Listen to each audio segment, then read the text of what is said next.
tell me when you're ready, people. Yeah. Okay.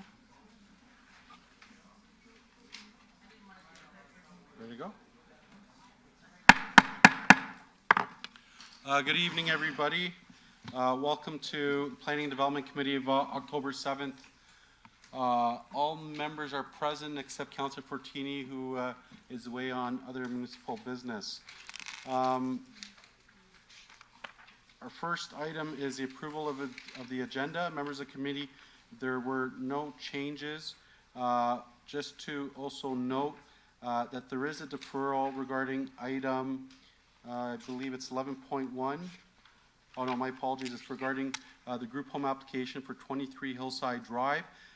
It was deferred to November 4th. We also have a piece of correspondence corresponding with item 13.1 that it will be added. And item 13.1, which is related to item 11.1 regarding Tanyaville Phase 3 lands. Is there anyone here who would like to delegate regarding Tanyaville Phase 3 lands? I believe in Ward 5. Is there anyone here? I'm here for it, but don't think it's well represented. Okay, so would you like to delegate tonight, or? I really like the approach the next time, but there was no notification sent after it. That's the correspondence. Through you, Mr. Chairman. So there was the standard communication that staff has sent out through to all those individuals that had identified interest on the application by way of providing comments, and all those individuals that had provided their contact information. Those individuals had received public meeting follow-up letters from staff.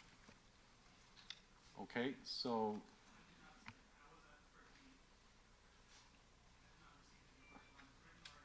Okay. Well, would you like to hear a presentation? We're interested, but we don't have anyone else from our side. That's fine. If they're not here tonight, they have every opportunity to provide their input, and they can either directly write staff, or you can write your area councillors, who are Councillor Santos and Councillor Vicente, and they'll pass on the information as well. Yes. So through you, Mr. Chairman, tonight's item is a recommendation report, so staff are recommending approval of that plan of subdivision application. So any comments received thereafter tonight, there would be some difficulty in staff providing or accommodating those potential requests from the public. Okay. Well, we'll go forth with the agenda, and we'll leave it to the area councillors to do accordingly. So can I get a motion to move? Oh, okay. I will be also deferring item 11.2 and 11.3 regarding the Queen Street Tertiary Plan. So it's 11.2, 11.3 to the next meeting on October 21st. Okay, as there's no further folks on the screen, can I get a mover of the agenda as is? Moved by Councillor Bowman. All in favor? Carried. Thank you.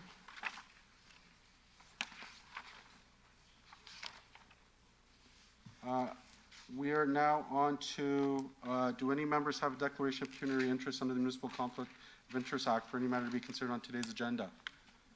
No. Okay. We have only one item in consent, which is item 7.1.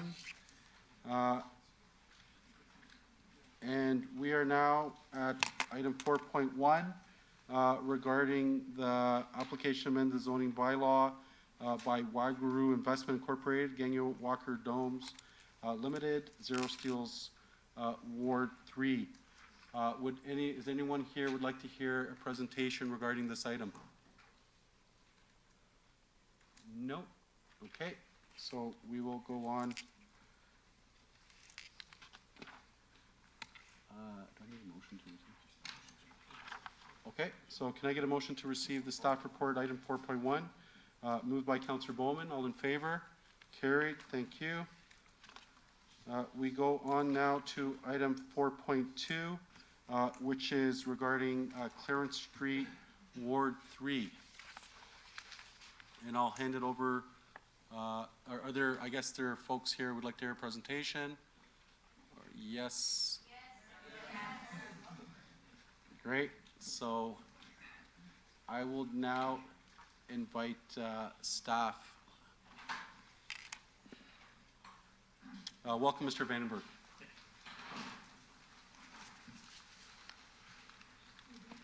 Good evening, Mr. Chairman, committee members, and members of the public. My name is David Vandenberg. I am the planner assigned to process and review this application that has been submitted for a proposed development on Clarence Street. The purpose of this public meeting is to provide information about the application and seek feedback on it. First, in regard to the location, the property is located in Ward 3, and the address of the property is 17 through 29 Clarence Street. The property is located just east of Main Street South, and it is 0.64 hectares, about 1.6 acres in size, and has 107 meters of frontage along the south side of Clarence Street. The applicant is proposing to amend the official plan and zoning bylaw to permit a 96-unit townhouse development through this application. Just as far as information about where we are in the process to date, this application was submitted in July and deemed complete in August. It has been circulated to the city departments and external agencies for their technical review. This public meeting tonight is intended to seek feedback on the application, and then following it, staff will collect and review all the technical and public comments and prepare a recommendation report to Planning Committee. A direct mail notice was provided to property owners within 240 meters of the site, and the map on the screen shows the extent of that mailing.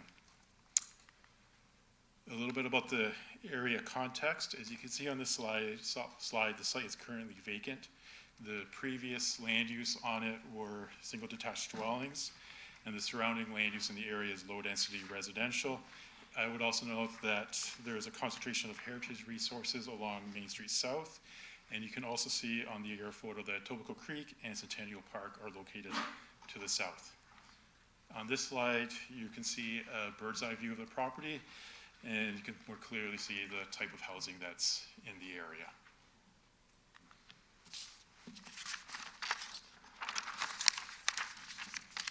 This site does have a history of development applications approved for it. Most recently, an official plan amendment and a zoning bylaw amendment were approved by council and subsequently by the Ontario Municipal Board to permit a development of 33 townhouses, and this was approved in October of 2016. This slide shows the approved site plan for that development.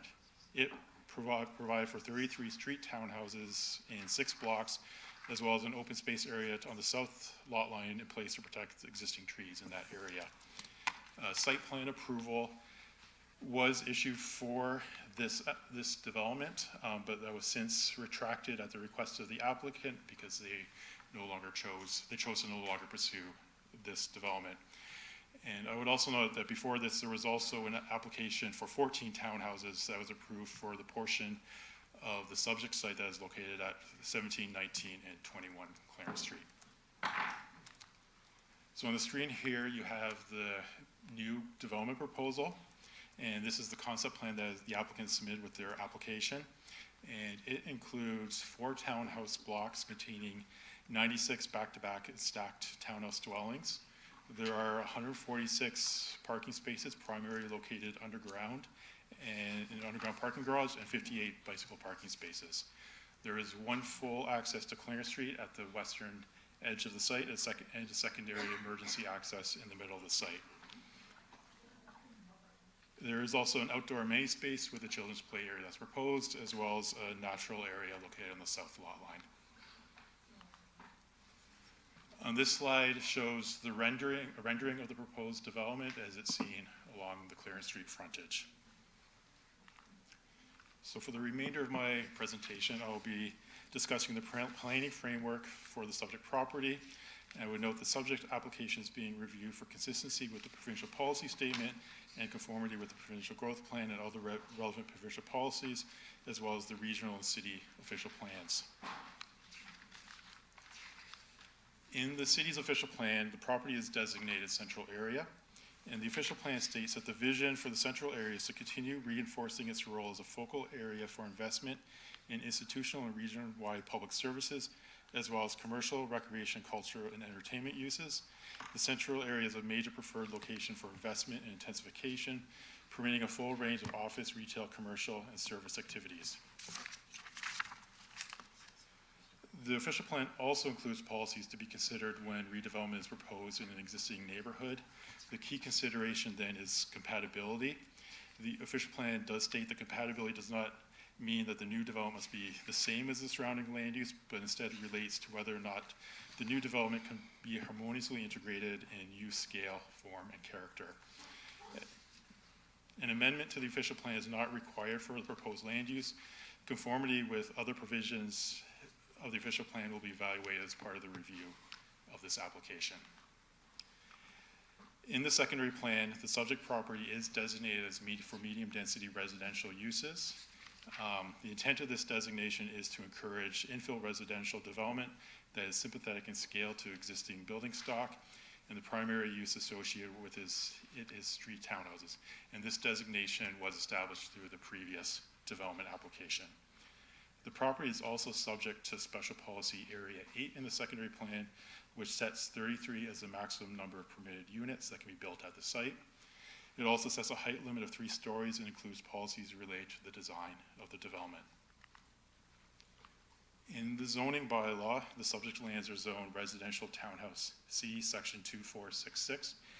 Again, this zoning was established through the previous application and permits townhouse dwellings and includes development regulations based on a 33-unit development application. An amendment to the secondary plan and the zoning bylaw is required and being requested for the new development proposal. This slide gives the details for both amendments.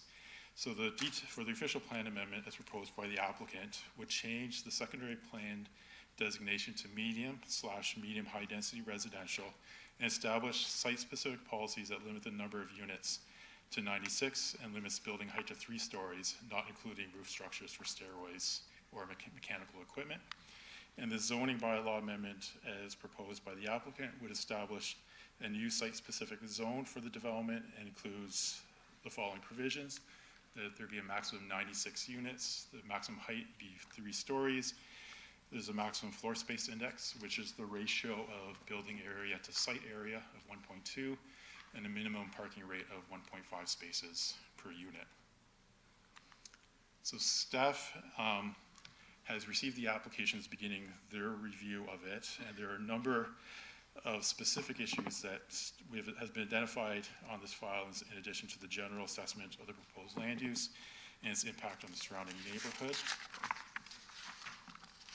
Those issues include whether the proposed development can be appropriately integrated with the surrounding neighborhood, and a well laid out development can be created in terms of site layout and design, including addressing matters such as the placement of buildings in relation to the street and to one another, the compatibility of the built form and density with the existing neighborhood, the impacts on trees located along the boundaries of the site and on adjacent properties, and also the impact of the traffic generated from the proposed development on the surrounding road network, including the functionality of the proposed driveway access onto Clarence Street. So coming back to the process, the next steps for this application are staff will continue to review the application after this public meeting, including reviewing the comments from the public and the technical comments received on it, advancing a final recommendation report to council for a decision, and the issues raised at this public meeting will be addressed in that recommendation report. And I would also note that staff will contact and follow up with anyone who has spoken to provide comments or written in or advised of interest in monitoring this proposal and the timing of the recommendation report. Just to close off with a couple of final notes, the report associated with tonight's meeting will be is available online, and the presentation will be posted shortly. The final recommendation will also be posted on the city's website about a week in advance of the meeting where it is presented, and as I said, we will provide a letter informing anyone who speaks or wants that information when that will be. And again, my name is David Vanderbilt. My contact information is on the slide in case anyone wants to provide comments in writing rather than speaking at the meeting, if that's more comfortable. And the applicant's name, just for information, is Michael Testagoza with the Biglieri Group. Thank you. Okay, thank you, David. Is there anyone here on behalf of the applicant who would like to speak? Please come forward if you just state your name. Thank you.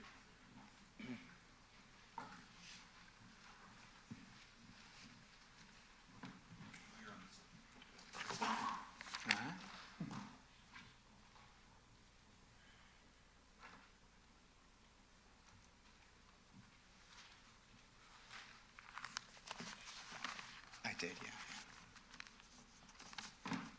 My name is Michael Testaguta from the Biglieri Group, so I'm just waiting for the PowerPoint to get loaded here. Michael Testaguta from the Biglieri Group.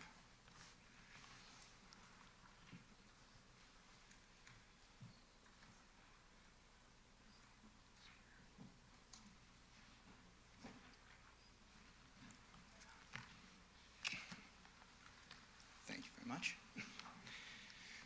So I don't want to go into any details that Dave has already gone through. So I'm going to go through this very quickly, and then, of course, I'm here to answer any questions that may arise from that point on. So as was mentioned already, and already breaking my promise, but the site previously was approved, zoning, official plan, and site plan for a 33-unit townhouse development. Of course, that's a traditional front-loaded townhouse with parking in the front, and you see the layout here.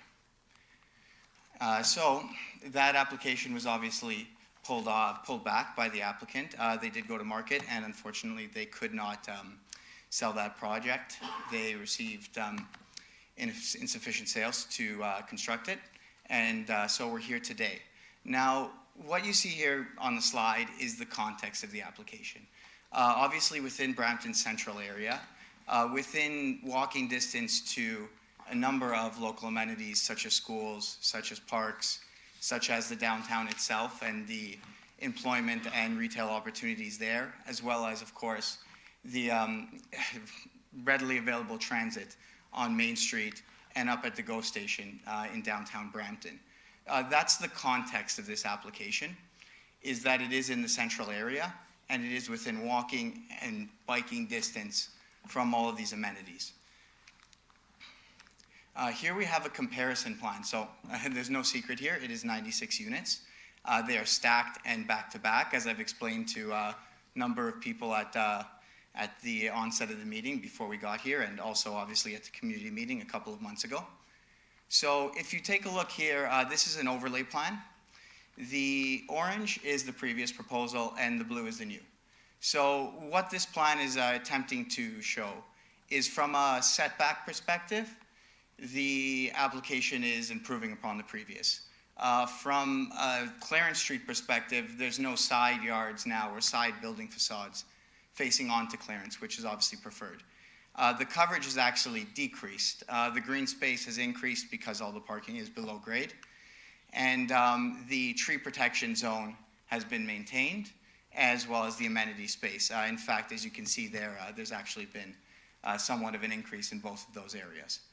So from a perspective of the plan view, obviously, which is what we're looking at from above here, we're getting actually further from all the property lines.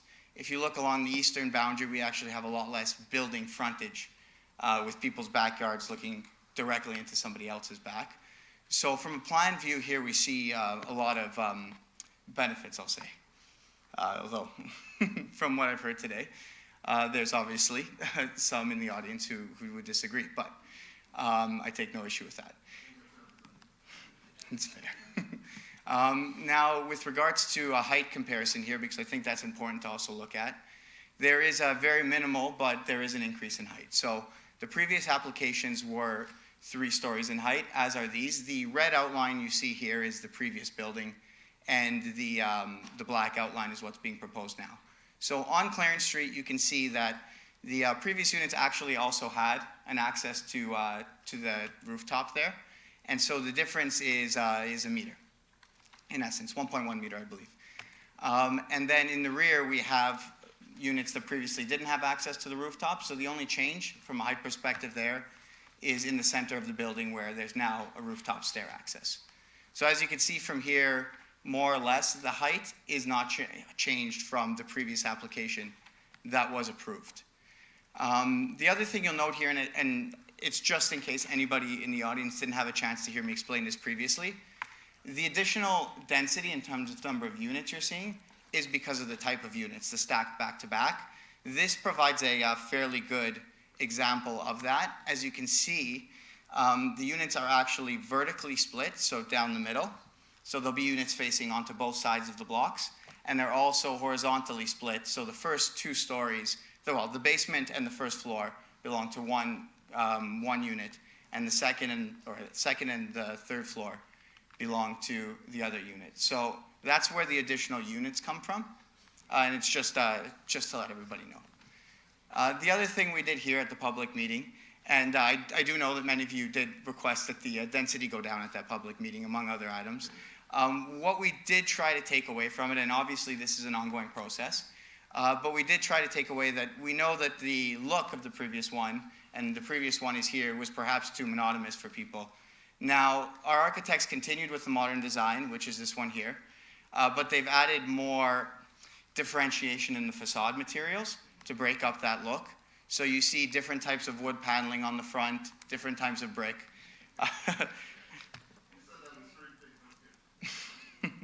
Now again, the details of how these elevations look, these are not determined at this stage right now. It's going to be a subsequent site plan stage should this application be approved, where those details will be discussed further.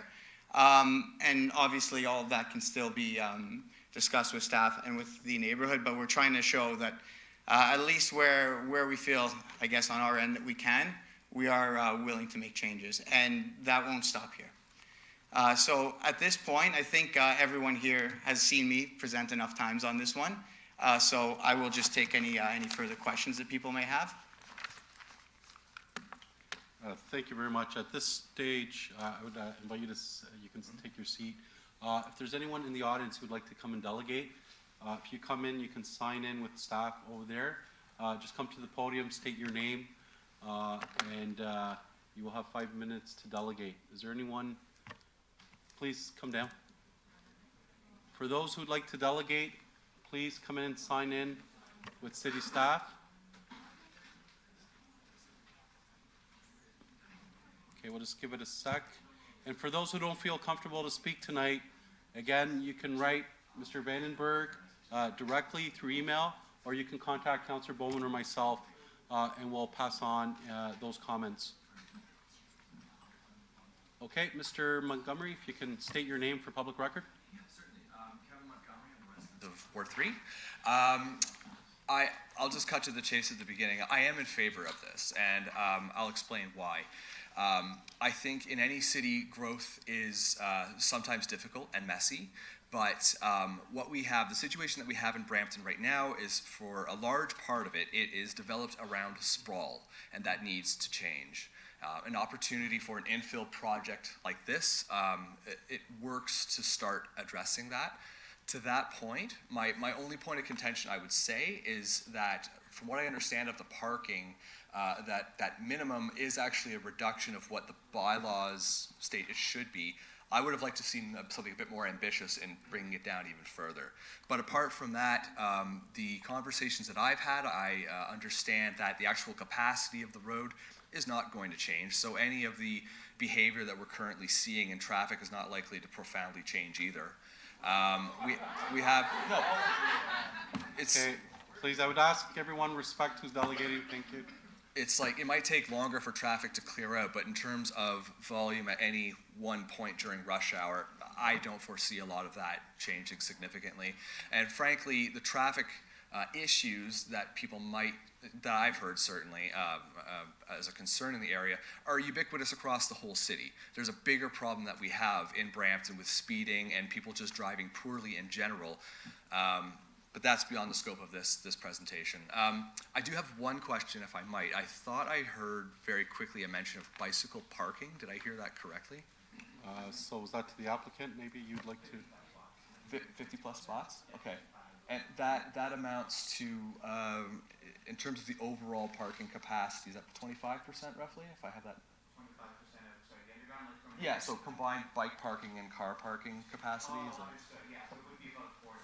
A quarter, okay. 25% So, among people level, which sometimes people get confused when you say that, but yes. yeah. Okay, that's excellent. So that's an excellent opportunity right there to start shifting modal share of transportation in the city with just this one development. That's all I really have to say on the matter. I am in support of this. Thank you. Okay, thank you very much. Please come forward. Again, I would ask that, excuse me, I would ask while people are delegating, if we can keep the comments to after. You have every opportunity to either provide your public, make public comments, or you're more than welcome to leave chambers and have sidebar conversations. Please state your name for public record. Okay, my name is Joyce Creswick. I live on the corner of Meadowland Drive and Clarence Street. My family moved there March 1st, 1969. When my mom passed, I bought the family home. So I'm extremely familiar with what the traffic is like. And to say that it's not going to change just is indicative or ubiquitous of not really being familiar. Everybody here appreciates the fact that you're saving the tree line. We appreciate the fact we also enjoy walking to the park and walking to Maid and going to the market. Awesome, hands down. But come on, you've got what? Was it 92 or 96? I lost here. Help me? 96, thank you very much. So 96, 2 adults will say, maybe 3, so now you're gonna have 2 cars. You don't have the space to put a family in there if each family has 2 cars. Now Junior's 17, oh, he needs a car. Where is he going to park? Now in 50 years, to get across Clarence Street, to get to Cardinal Leslie School, there's no change. There's no 3-way stop at Meadowland and Clarence, and there is no walkway for those students to cross. I don't hear anything about safety in here for one thing, but you know, you're changing the whole look of the neighborhood. Those don't blend. Are you kidding me? We are bungalows. We are homes that were built in 1955, and you're just dropping these in? Come on, let's get a little creative here. 90, you know, even 60 is horrendous. 32 initially, everybody was shocked, you know, but then it's like, all right, it's been sold. 90 is just not going to happen. It just cannot happen. It's not even, it's no neighborhood. You're walking along and I'm going to be looking at a box. How does that blend? It doesn't blend. It doesn't keep our neighborhood.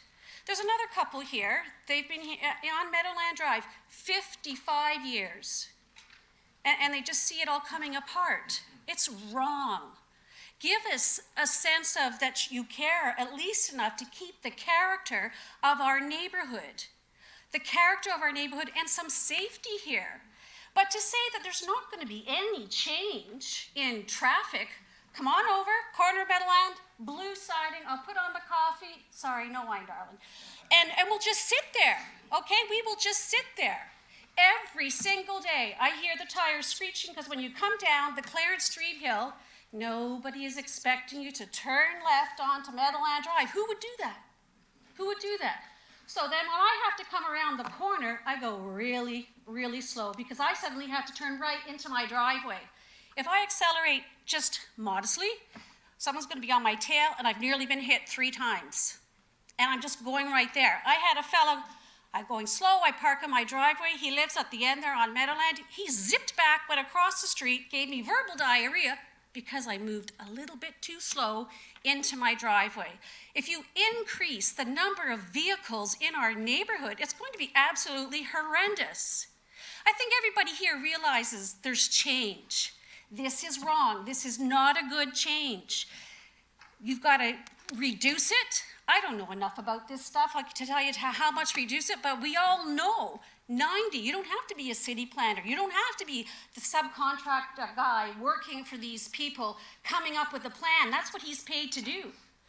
It's just will not work. Everybody is here to preserve our community. We have a wonderful community. But I'm telling you, I'm telling you, you come, you park in my driveway and just take it all in, okay? Just take it all in, because we are going to be here and we are going to fight this, but we want to work with you, okay? Time invested, like I say, I've got a 50-year investment. The other little people, 55. Other people have 20. People just want to go out and walk their dogs. And you're talking about, well, yeah, we've got a really nice little, we've maintained this, and we've got we're walking here and walking there. Well, we still want to do that, all right? But we want to be safe, okay? Brampton is not the same that it was 50 years ago, but we don't have to throw in the towel, all right? Come on, come up, give us some brownstones, that would be nice, you know? Like, we can't make this go away, so. Hey, my name is Joyce Creswick, blue siding, come on over, we'll just sit and take it all in.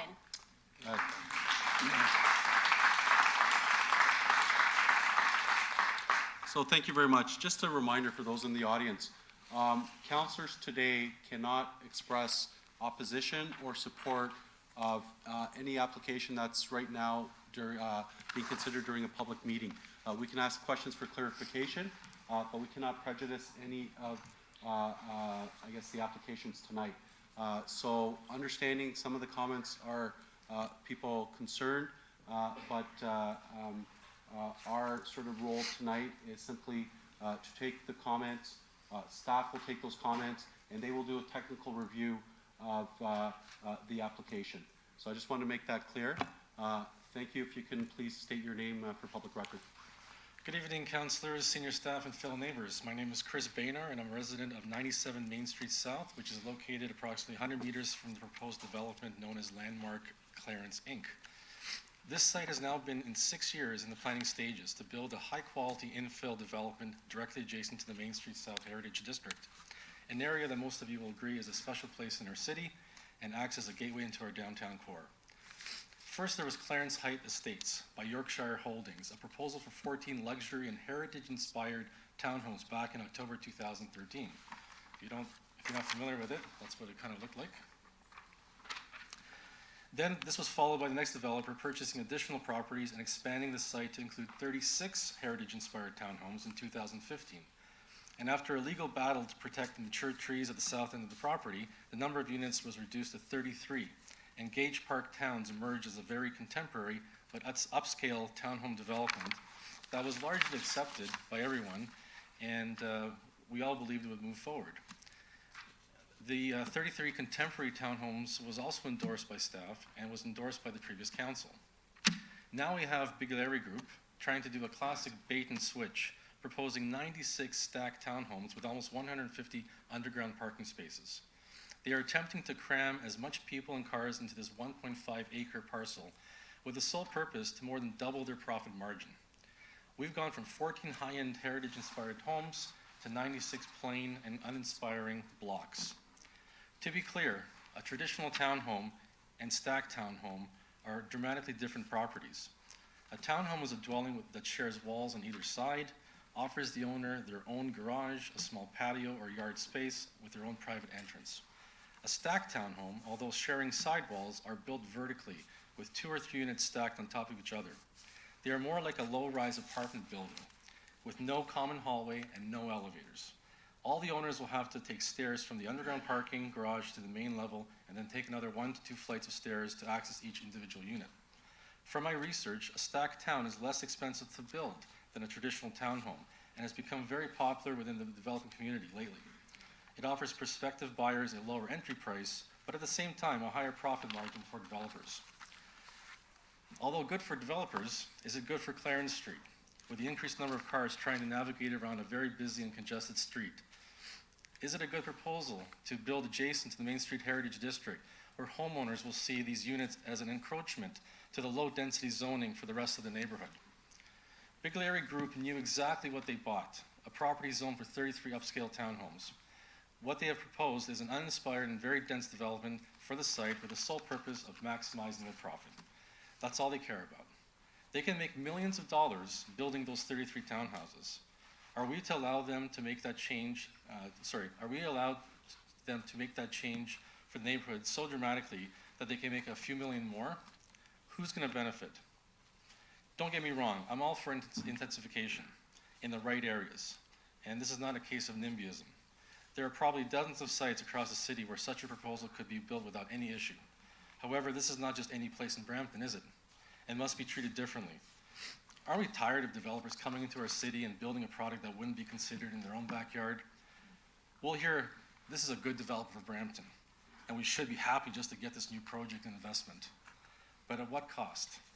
This is a prime location, and the expectation for a quality townhome community getting built, something that will enhance and increase the value of the adjacent properties, not bring them down. Property owners within the Main Street South Heritage District who care, who spend thousands of dollars annually to maintain and improve our properties, will have to face restrictions on what we can or can't do. Is that really fair? If this development gets approved, are property owners such as myself also to consider initiating a zoning change? To close, I fully support the previously approved 33-unit townhome development that can bring sensitive intensification into our low-density area. The builder will be able to sell traditional-style townhomes and make millions of profit now that the real estate market has stabilized with increased activity and price appreciation. New townhomes are in high demand, and this is a prime location that will make them very desirable to prospective purchasers if designed and marketed properly. I am wholeheartedly against the stacked town proposal put forward by Viglieri Group, a proposal that will cram almost 100 units, potentially 200 to 300 new residents, create traffic issues with 150 cars, and set a new zoning precedent for our neighborhood. Is council willing to approve this inappropriate zoning change that only lines the pockets of Viglieri? Thank you.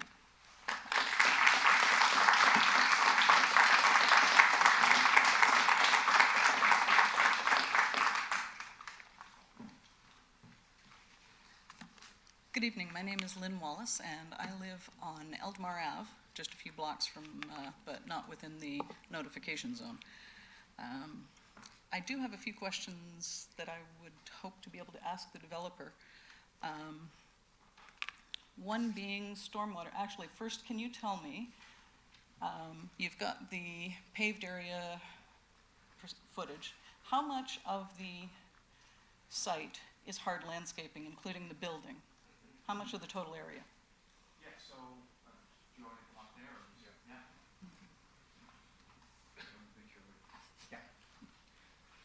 So, and if it is about stormwater, I'm going to try to answer the question that comes after, but you tell me if I'm going the wrong direction. And actually, in this case, the coverage is, from this view, is significant. It's more or less the same. It's actually slightly improved. Now, from a stormwater perspective, there's an underground that covers the majority of the site. So there's no penetration like you would get with grass, Yes. right? So I want to make that clear, and I understand where you're coming from. And Valdor Engineering, who's our consultant, has looked at that. The cities, in almost every city now, but certainly Brampton does require that you keep the amount of stormwater that's exiting your site to the same as a pre-development level. And that's been achieved here. So what happens here is that the water is pumped into an underground storage tank and then released at a rate that's equal to what the current case is. I'm sorry, I'll let you go. No, that was, yeah. How much guest parking do you have for those units? So guest parking is actually being left at city standards. Let me pull up the exact number for you. It is in the 20s. 23 plus 1. Thank you. Someone knows my stuff better than me. 23 spots for 96 units. Mhm. So if, say, 3 of them want to have Thanksgiving dinner and have relatives over. Mhm. So that is the requirements. That's probably maxed. Yeah, well, so we're providing the requirements at city standards, and the city standards have been in effect for quite a long time. So we're relying on and have a lot of history behind us in terms of visitor parking to feel very comfortable that the amount provided is fair. But there is obviously the argument, and it always does strike people as odd, and I understand that, right? That it seems like it's insufficient, but many years of history have kind of proven that. So 1.5 parking spaces per unit. and Including 20, visitors. including the visitor. Including visitors, so yes.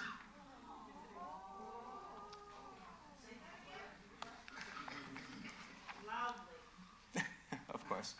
It's 1.5 spaces per unit, and that is both visitor and resident parking. And as you heard, and as we'll bear out again over history, the more parking you provide, the more people drive. So if you do want to have a development that lends itself to active modes of transportation, less parking is more, so to speak.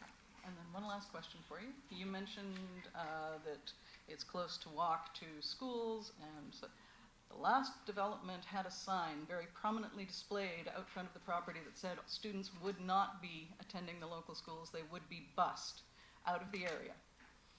So those 96 units will not be able to attend the local schools, they will not be walking. How are you going to get a bus in and out of there to take those students to school? Yeah. So a couple things there. I mean, I think the case of Toronto here is a little bit instructive. Demand for schools in certain areas change and vary over time, obviously. So at any one particular time, obviously schools may be over or under capacity. What you want to do is build a variation of unit types so that population over time obviously is predictable across communities and more better. School capacity obviously better matches that. Now, you don't do that on a development by development basis, obviously. In terms of busing, they wouldn't be coming onto the site, I wouldn't imagine. So if they are being bused, and this is well outside of my realm of expertise because this is where the school boards generally come in and provide these comments to us, and we haven't received them yet. Yes, we have information. That would have been, I presume, from a previous application, not this one. So they wouldn't have been coming onto on the site in any event. It's the new one. Okay, 21.1 excuse me. So if you provide an answer, thank you. I would ask you, you could take your seat. Mm-hmm. Any other question that we have for the applicant? If you can just note them, and then at the end, you'll be able to come up and respond. And then I have one more question for council and For staff, yeah. staff. That location is within a designated mature neighborhood zone, which means development should try not to overwhelm what's going on. Any new development should be in line with what the existing neighborhood. This is going to be, this was the site of 7 homes previously before they were demolished.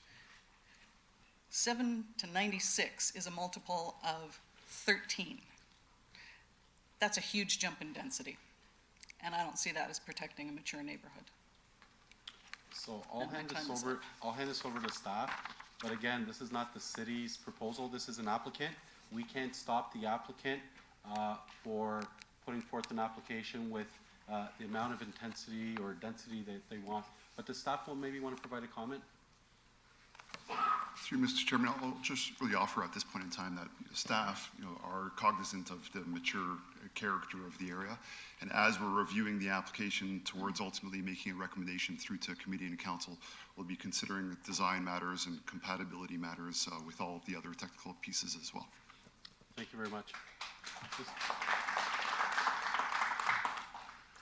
Good evening, Mr. Chairman, councilors. More parking you provide, more people drive. That is precisely why I'm here tonight, because that is the line of thinking that we've been grappling with for some time now. We've talked about densification, traffic, the number of visitor parking, the infrastructure and all that, and I'd like to just pinpoint why I'm here tonight. But before that, I'd like to make some comments in terms of this slide. Less massing on Clarence. You are increasing the height of the building by about 4 feet. Showing this on a plan is not exactly lessening the massing. I am not sure who is this slide, who's the target audience for this slide, but this is bigger than it was before, right along the Clarence Street. So my suggestion, my request is, I'm not sure what was the premise that the original zoning bylaw was passed for this, the development that allowed 3 meter setback for such development. I'd like the planners and you guys to take a closer look at this in terms of the massing. And I'd like, my house is three houses down the street from this development, and I have a 6-meter setback. It's a 1.5-story built house. Why is it that 96 units are allowed to have 3-meter setbacks? This place, Clarence, will never see the sunlight again. The look of the development is very subjective. I'm pretty sure you cannot find 10 people that are united in terms of how it should look. But we are all united in one thing. It should look good for our community. Setback needs to be there to provide them with an avenue, with creativity, that they can make this blend into our neighborhood and society that we live in. Not something that segregates them. Let us be proud of where we live, and this is the breaking point. If you guys get this right, this place will be revitalized. If not, that's it. And that is the reason why I'm here. The setback is an issue. How you use this is not part of the heritage designated area. And that should provide us with some additional leeway for creativity, not to cut corners. So this is on you and the city to provide us with this opportunity to make this better and blend it better to the heritage zone that we live in. Thank you very much. Thank you.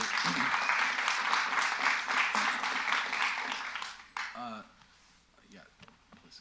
My name is Peter Protasiewicz. I live on the 31 Clarence Street. Against the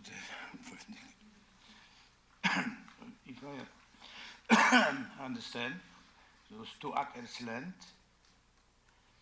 Before live 7 family, now only live 96 family. 96 furnace, 96 tank heater,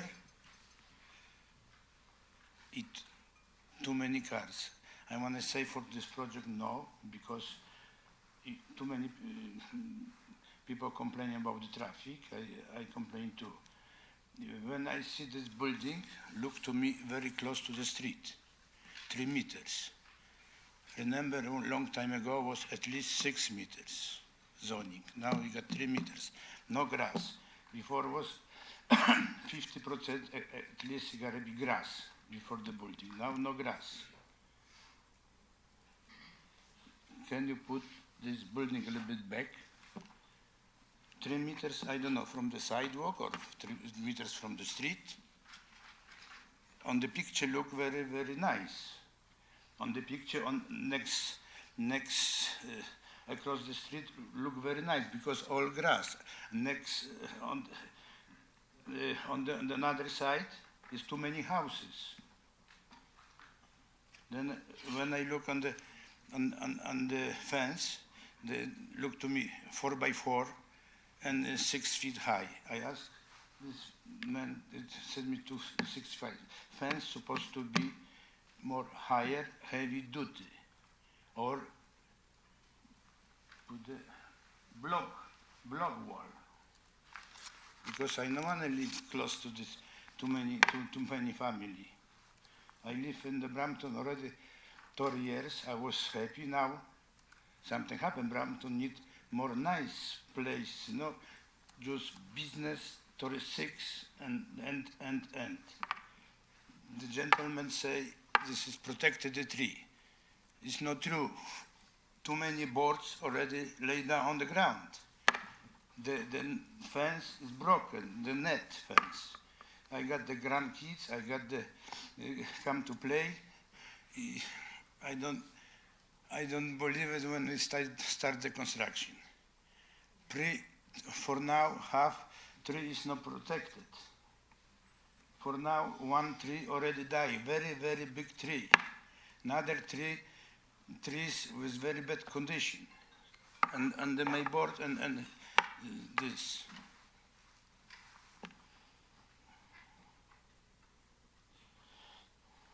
Nothing private life on the 6 feet high the fence. 6 feet high the fence, 4x4. Why not 6x6, 8 feet high? Why no block wall? Porca miseria. Yeah, I don't know. Thank you very much. Okay, thank you.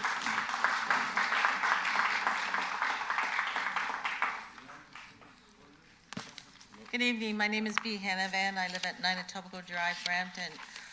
I think, councillors and city staff, that you're listening to the community speak to you. We're very emotional about this subject, as we should be, as you should be in your neighborhood as well. The original plan, and you've heard this before, was for 14 townhomes, which was almost 10 years ago. Then they bought more properties, they built with a design that was meant to complement the heritage feel of our neighborhood. I don't know if any of you were there prior to this development occurring. We had a beautiful tree canopy where people were happy to walk through the neighborhood. You'd see people walking all day long, walking their dogs, walking their children, walking their families. It was a family community area where you felt proud to live.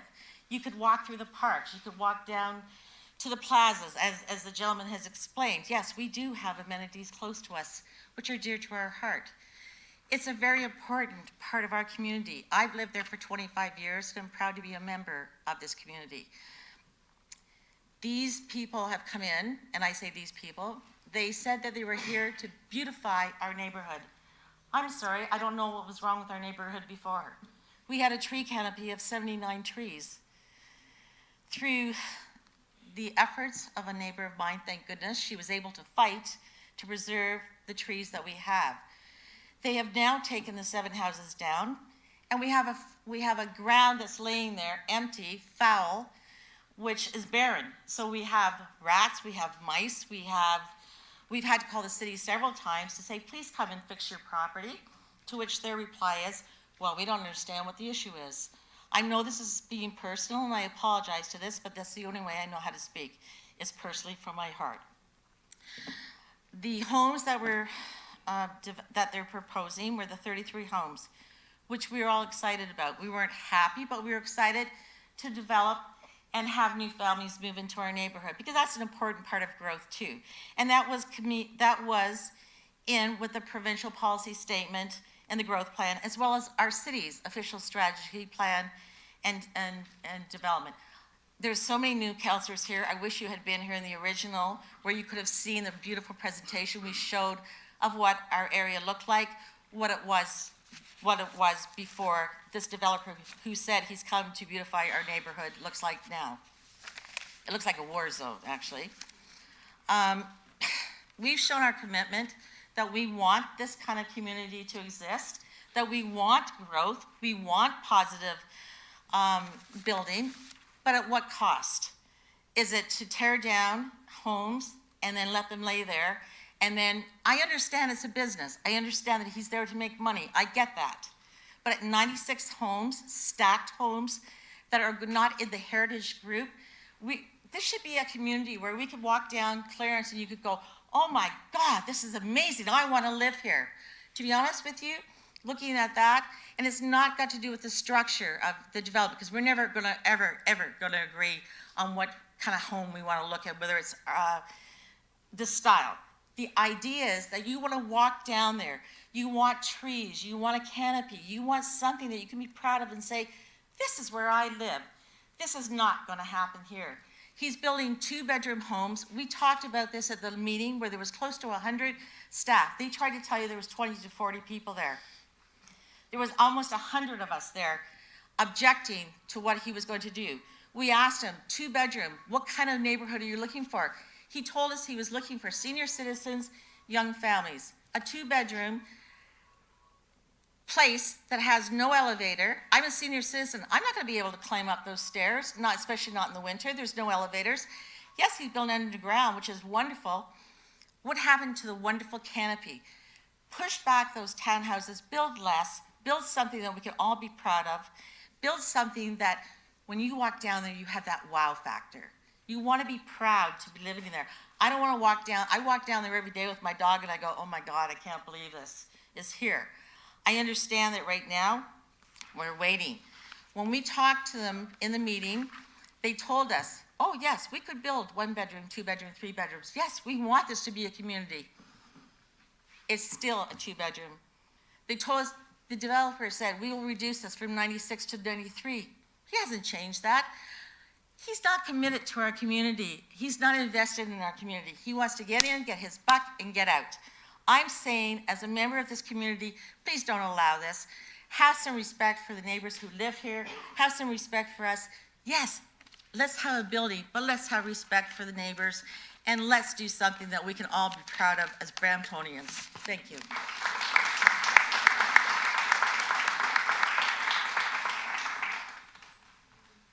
Dan Zarko of 72 Elizabeth Street South. I'm not going to repeat what everybody said here already, I'm sure. I don't want to hear it again. But I want to talk about the notice bulletin that goes out. I think when it was initially a 14-foot, yeah, the regular was a 250 meters around to notify people, but now it's gone more, now it's gone huge. I almost think the entire town of Brampton should be notified. Like, I'm just outside, I only noticed it because I read it in the Guardian paper, but I wouldn't have been here if I didn't have it from the paper. So is it possible to have the public notice zoning expanded? I'm sure all the people on Elizabeth, Mill, and Elliott would love to know about this. They don't know. If they all did know, this place would be packed and probably out the door fighting this type of development. Yeah, So- and I can tell you, we actually go beyond what is required of us, and I'll let city staff maybe make a comment. Yeah, I'm just outside and I didn't get one.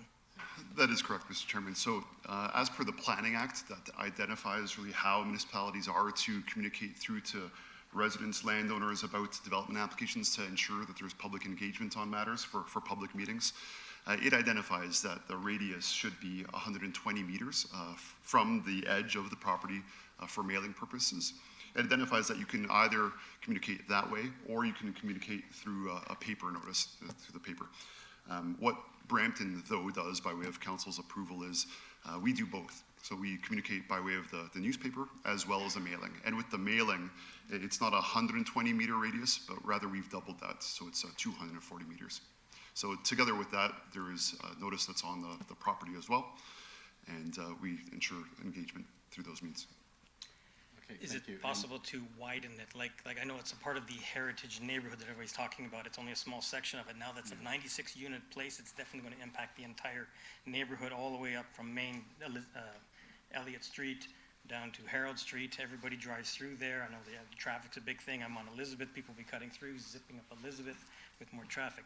So I think a wider spreading the information about this is better to get a fair evaluation from the neighborhood, because more people will be impacted by this than just a smaller zoning area. So I appreciate your comments. As the area councilors, Councilor Bowman and myself will certainly take that under consideration. We'll work with staff to see if we can expand it for this one time. If not, then we'll see what we can do ourselves to ensure that we get the message out to let you know when's the next, I guess the next meeting will be at the report stage. Yeah. Okay, thank you. Thank you.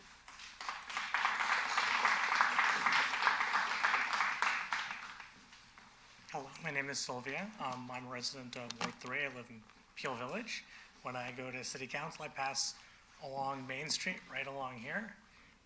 The province has handed down growth numbers to the upper tier municipalities, and they've given it to you. And Brampton's been assigned, you get to figure out where to put 250,000 people in the next 20 years.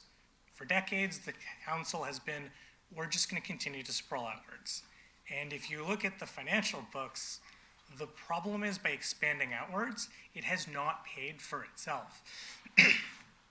Most of your actual charges for delivering services are based on area, not population. So you look at transit, increased population, the costs actually go down.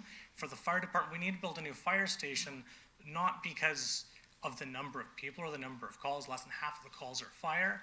It's actually because it's sprawled outwards. If we continue to do that, we're going to have an issue. When you add population in as infill, it does not substantially impact wear on the roads. Planning would check and make sure all the water mains and stuff like that, planning/engineering would be checking that. I get what they're talking about, that this is a lot of parking. And it's, I think I remember from reading it, that it's actually slightly below what the city's targets are. So you could, of course, give some kind of waiver on that. They're in the Planning Act, you can do Section 40, which is basically you waive it so they would be able to go as low as they want on certain metrics in exchange for cash. You could there is a transit stop just on Clarence and Main. If you add 2 buses right there, you have it running at 15-minute headways, and you would probably be able to slap a transit-oriented development there. And based on transit numbers, that would be enough to accommodate everyone in the development on that. So you could actually meaningfully reduce the amount of driving, which I know the residents are concerned about.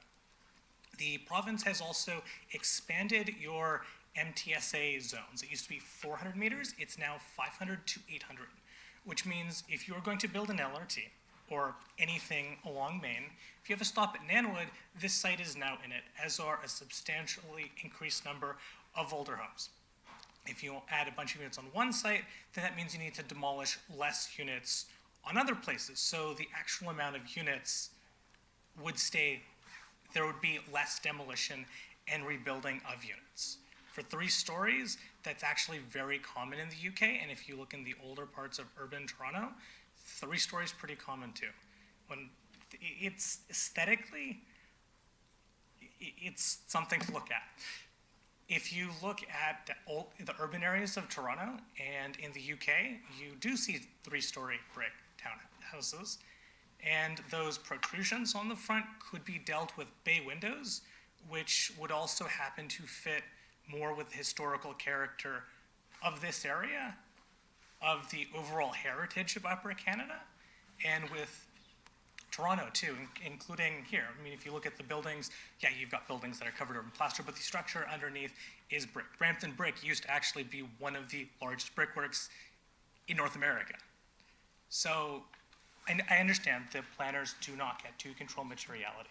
So this is something you deal with urban design, but it's the city is the one who controls how much parking. They want to go under what they're slightly under for the residents, what the city says. If they want to reduce parking, you can reduce parking. That is entirely up to the city. For aesthetics, I really do think brick style with bay windows, that is normally what you have. That would match buildings that are of a similar age range of this neighborhood. A lot of these issues can be dealt with. If you look at the tax assessment, because I know council's been talking about value for money and looking at our financial priorities, infill like this would produce a net contribution to the city's finances, whereas if you meet this demand by continued greenfield sprawl, it will probably continue to harm the finances, because you add assessed value, but you also add a whole bunch of infrastructure, and it doesn't pay for itself. So I'd just like the city council to keep in mind that the numbers have changed for intensification. And you also need to look at, even at planning considers sustainability. Generally, under the public interest, the city should probably also take a look at the financial sustainability of the area. That's my delegation. Thank you very much. Please come forward, state your name for public record. My name is John Reed. I live on 30 Clarence Street, right across from that. The traffic looks good now, but the thing is, my concern is, 1, garbage. How's the garbage? Are they coming out the front, or they got the trucks going in there? How are they getting out? 2, I got cars driving on the sidewalk in front of my house to get by people, and I got a 5-year-old kid, and I got a dog and a wife. And the city gives me a ticket for my car being on my front patio for $75.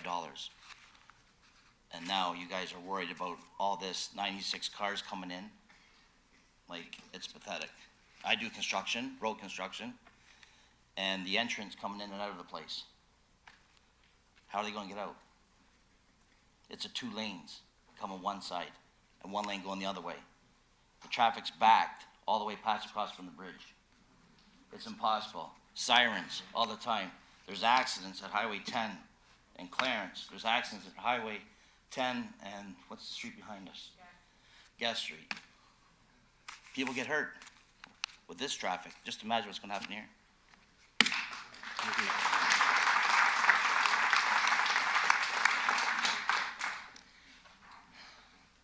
I wasn't going to speak. My name is Laura. I live at 36 Clarence Street. I bought this house. Not my daddy. not my husband. I bought this house. I had company, and he came and he said to me, "It's quite a shame about this neighborhood, isn't it?" I was gutted and embarrassed and ready to look for a realtor. This is not fair. This is not right. Not only garbage trucks, what are you going to do when a damn fire comes? Where's the fire trucks going? This is insane, insane. You know,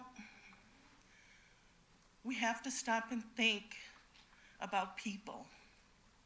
We have to stop and think what these people in this room have sacrificed for their neighbors when somebody's sick, when somebody dies, when somebody doesn't have a job. How these people stick together and have fought for these little houses. My mother calls it Laura's cute little baby house. I know it's a little tiny house, but it's fine. And I'm tired of being pushed around, tired of it. We got to clean up Brampton, but not at the expense of these people.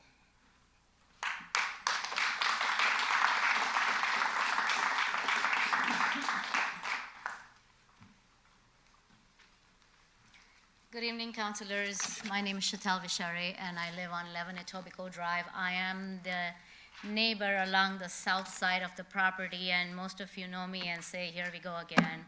5 years fight with the builder, the previous one that the Big Leary Group purchased from. So I'm the one who fought for all the trees and won against them.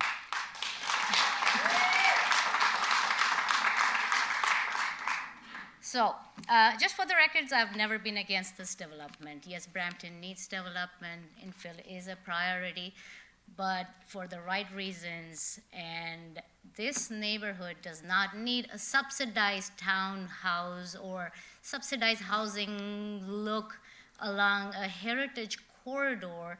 It is surrounded by $1 million homes.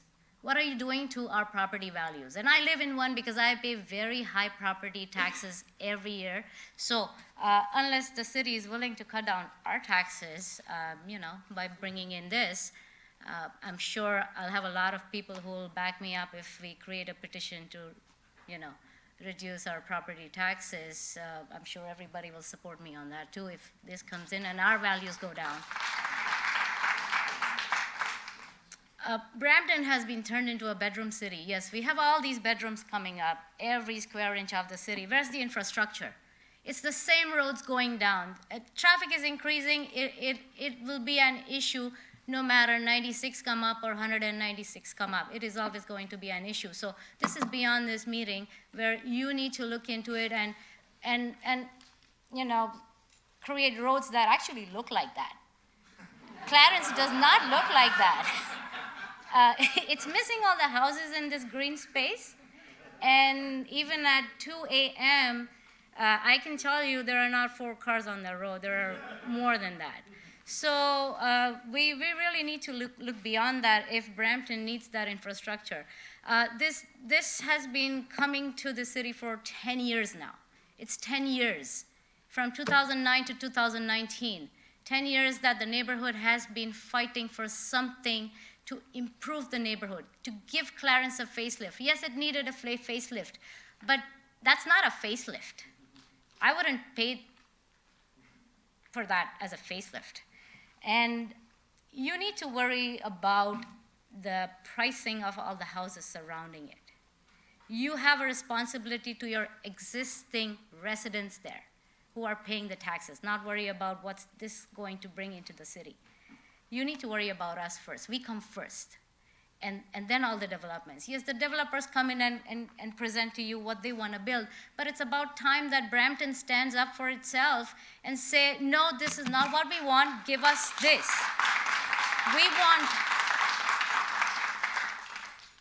We want something that we can proudly be a part of. We want something that you've heard everybody say the same thing. We don't know how that will look, but you are surrounded by a heritage corridor, and it has to fit in it. It has to be a wow factor. This is a chance for this council and for the councilors of Ward 3 to go back and say, you know what?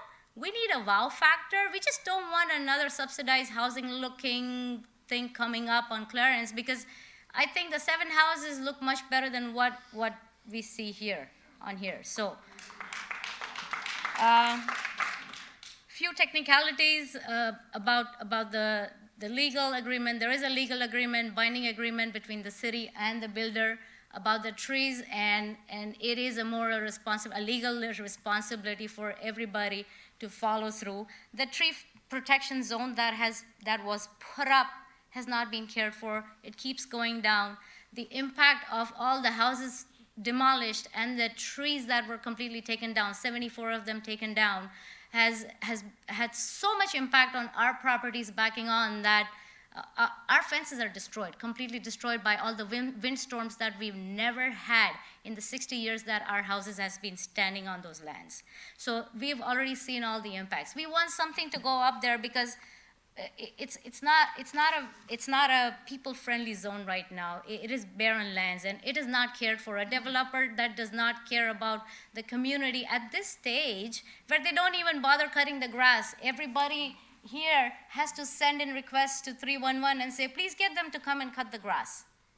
So that's not a sign of responsibility. And I wonder how responsible are they going to be once they're in the development stage? Are we going to call 311 and David or yourselves every now and then saying, hey, this is not right.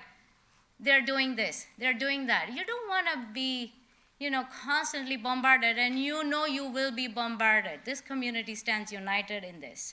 So please give us something that we feel proud to be a part of. It will enhance the value of all our homes, not bring it down.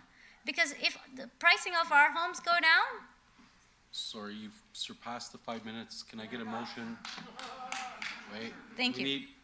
As per protocol, we need a mover, so Councillor Bowman has requested more time, please. Thank you. So, we are so, I've lived in Brampton ever since I've been in Canada, and that's close to 20 years now. Brampton has been home, and I am proud to be part of Brampton, no matter what people say, what people call it, but I would not move out of Brampton. I live here, and I want to enjoy the city. I live downtown Brampton because I love heritage. When the word heritage comes in, a neighborhood is not heritage without its green, because heritage means the age. Your trees tell you what the age of that neighborhood is.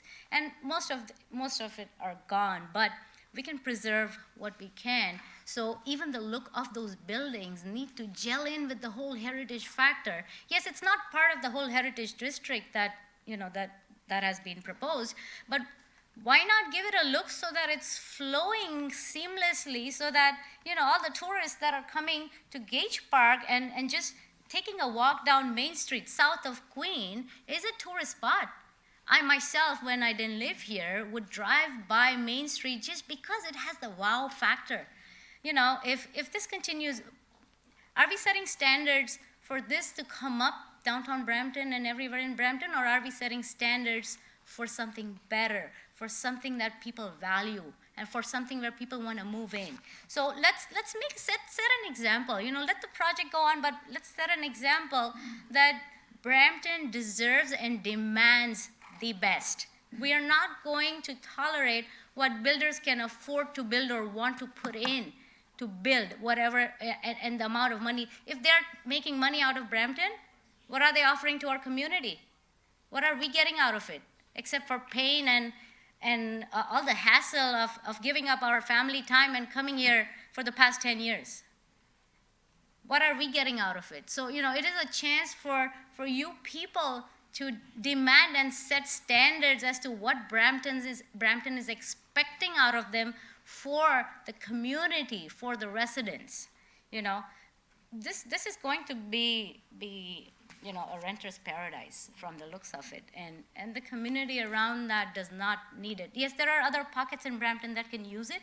There are other places. But, let's keep the value of this development as at par with the surrounding homes and the community that has been living there. We've sent in letters to the planners and yourselves, and we've requested that the homes surrounding the construction zone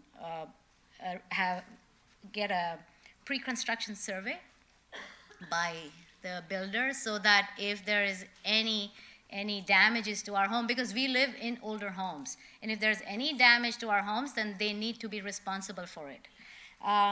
Also, you've heard about traffic, and Councilor Madero's, when you were on Clarence, I personally heard you complain about the traffic on Clarence. So I'm sure all of you are familiar with, just getting out of a house on Clarence can take anywhere from 30 seconds to 5 minutes. So 150 cars trying to get in and out, the math is simple. I would also like to request that the development have a high acoustic wall. If whatever volume is coming up there, there is no reason why the residents who are living there should suffer from all the noise. We need our privacy. We live there because we chose privacy. If many of you have been to our properties, and those of you haven't, I invite you. Please come and visit us where we live. It does not look like Brampton. It's like we live in Muskoka. So come visit us and see what we are fighting for. And please, we look up to you to help us make this right.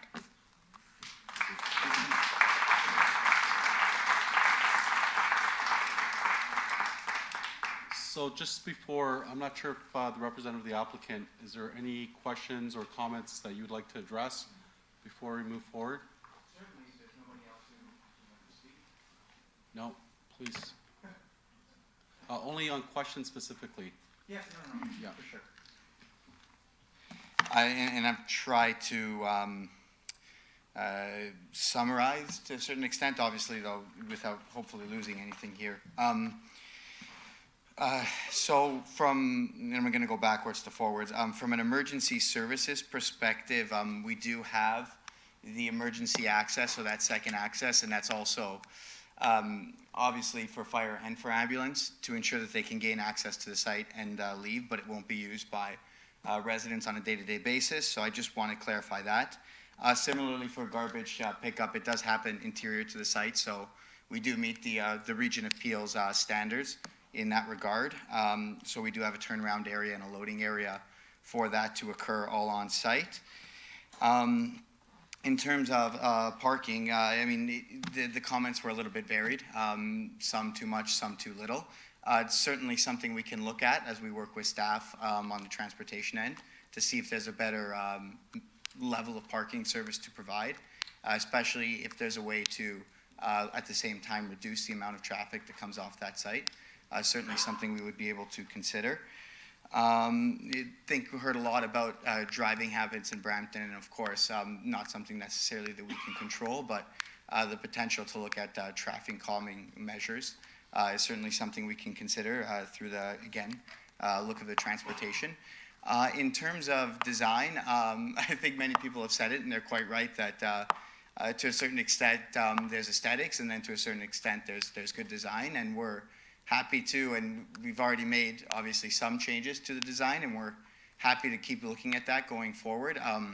A zoning and OP stage is only a preliminary design at the best.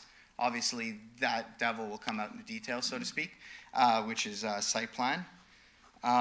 We do have a traffic report that's been prepared that's indicated that there's no additional improvements required as a result of this development.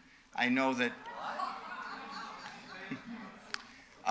just to be clear, the traffic report is prepared by us, but it's reviewed by the city. So obviously your staff will do a excellent job as always doing reviewing those, but it's important to note that it's not just the staff reviewing the application. Staff do produce the terms of reference for that. So we're not producing the assumptions that generate those results. There's industry standard, and again, they're reviewed. So I did want to point that out, and likewise with servicing, those reports have been prepared, they're being reviewed by staff, but at this time, there's been no indication that upgrades are required to the infrastructure in the area. Lastly, for clarification purposes and somewhat on the side, the Big Larry Group is the applicant. We don't own the site. Not that it matters to anybody here. I just want to let you guys know that. Okay. I know it doesn't matter to you. Hopefully I've answered all the questions, but again, if there's anything else. Again, for those who did, for those who are going home tonight and think of other questions or comments, again, you can send them in to Mr. Vandenberg or to myself and Councillor Bowman. I would like to ask city staff if you can also talk about the function of urban design, because we've heard a lot of those comments. We really look at that very carefully, and we have a process here at the City of Brampton that not too many municipalities have. If you can speak to that, please. Yes, definitely, through you, Mr. Chairman. So urban design is one of those key elements that staff will be reviewing along with all of the technical matters such as engineering, servicing, traffic, and such. Really through the processing of the zoning bylaw amendment application and official or secondary plan amendment, we are requiring that urban design guideline document be provided to us to identify, yes, the details that they're proposing for the design, the fascias, really all the elevation features for the units. It's true that that will be finalized if the rezoning application is approved.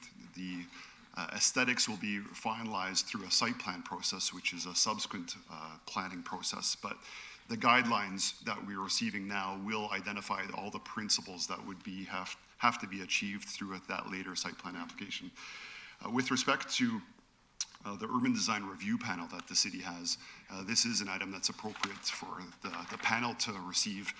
The urban design review panel is comprised of a number of highly respected professionals, both in the architectural and planning fields, really to review applications of this sort, to provide suggestions on how to improve the application and to ensure that massing and the aesthetics with respect to the articulation of the facades, could ultimately be deemed appropriate. So that's a matter that we're looking to utilize as well to receive that industry feedback from those professionals.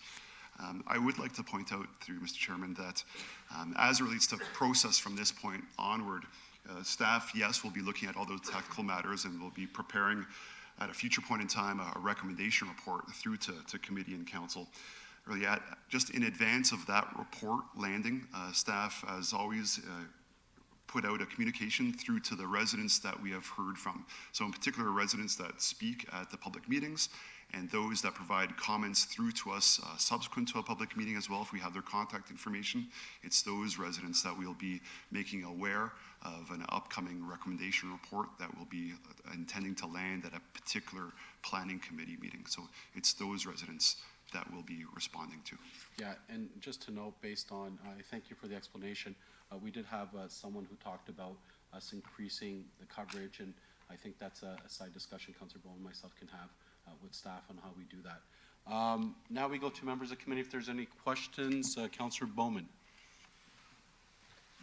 Thank you very much, through you, Mr. Chair. Questions of clarification, I guess. Somebody mentioned, I don't know who it was, a lot of dead trees and trees that are dying now, trees that are left. And I'm just wondering, I know that we had a huge issue with the tree lines and the drip lines. Has our arborist, the city arborist, been out to look at the conditions of the remaining trees now, after all the houses have been ripped down, prior to any construction taking place?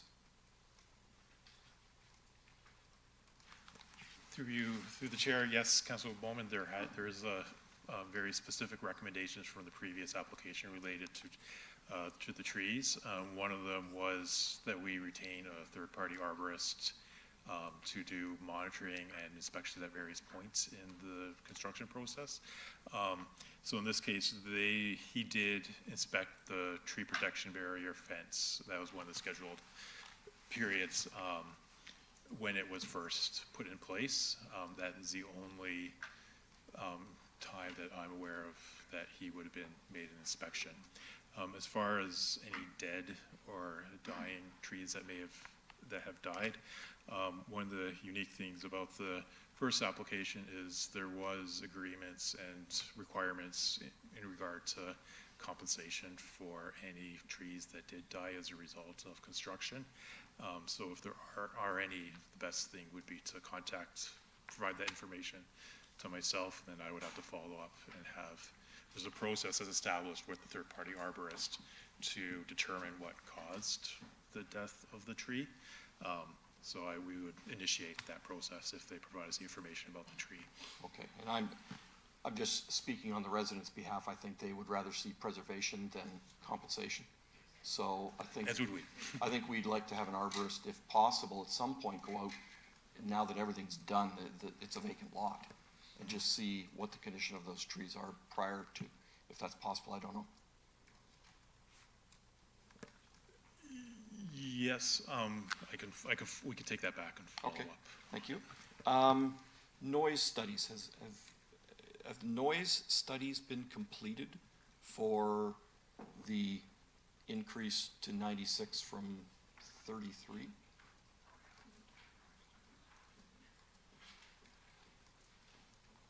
Sorry, Dave, I don't mean to put you on the spot, sorry. I believe so, but I'm just double checking to confirm.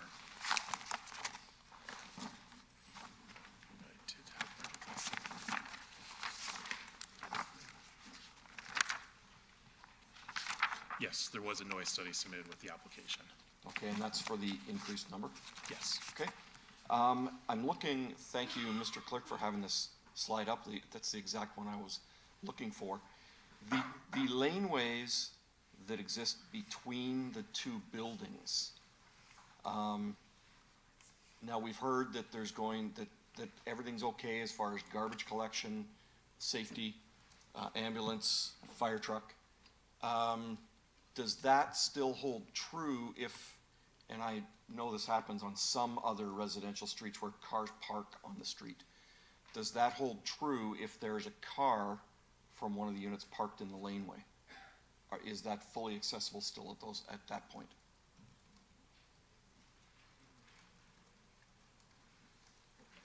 So, through Mr. Chairman, I'm not sure if we can answer and confirm that for yourselves right now, but that's an item that we can respond to specifically within the forthcoming recommendation report. Good, and traffic studies, is there a, I heard that we make the conditions for the traffic study to be based on, and are those conditions that we've put forward based on the drive times between 7:30 a.m. and 9:30, and at night between almost 3 and 6? Because that's when that traffic study would really have the impact. So have we specified that for the traffic study? Through Mr. Chairman, I can't confirm the scope really of the studies, and that one in particular that our traffic staff have put forward, requiring the applicant to prepare the study in those types of ways. I suspect so. It's typical that they want to ensure that the peak periods are satisfied entirely, and that the study would speak to levels of service for those times in particular as well. But again, within a future detailed recommendation report, we'll be providing those details on the scope of that study and the results of it. Okay, thanks for that, Alan. Now, as far as the traffic study, if it indicates that there's a change in traffic patterns, the light at Clarence Street, would that be impacted as well and need to be adjusted, which would then have an impact all up here, Ontario, Highway 10?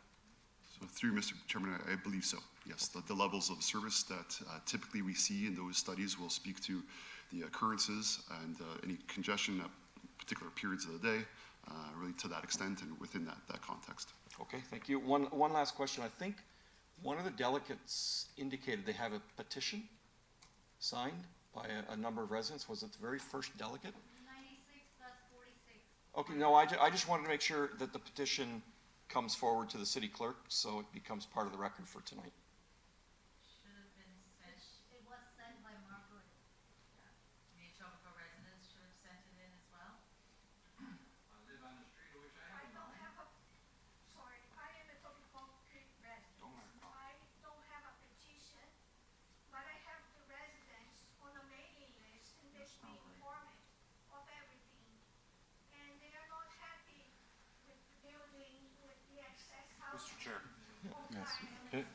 Yeah, no, I just want to make sure any petitions come and become part of the record for tonight. It's pretty important, so. We'll have them send it over. Okay, and to our city clerk, that'd be great. Yeah. Okay, we'll have to talk about that outside, but Yeah, yeah. it's really up to the residents, what petition. Is if there's any petition you can share with staff or with our city clerk for our record. Mr. Vandenberg, did you want to speak? Yes, just quickly that I did receive the petition that was referenced from Margaret. Okay. Okay, Perfect. great. So Thank you very much. as there's no further questions, would you like to delegate, or is this something for a sidebar? No, I just wanted to know if you could get the fence back up, like it's been down since like the last meeting in May. And the protection fence, they said they would put it up, it's still not up. I'm just So wondering, we'll note that. when could we ask for that to be up? We'll follow up with staff. Sorry, thank you. Okay, thank you. So, as I see no further questions, can I get a motion? Sorry, if you would like to delegate, we've had the opportunity to delegate. If there's some side questions that you'd like to ask, feel free to speak to staff after or send them in. Please, you can come in. This is not practice, and I'm sorry, it's not practice for people to be asking questions from the audience. You can come forth and speak, please.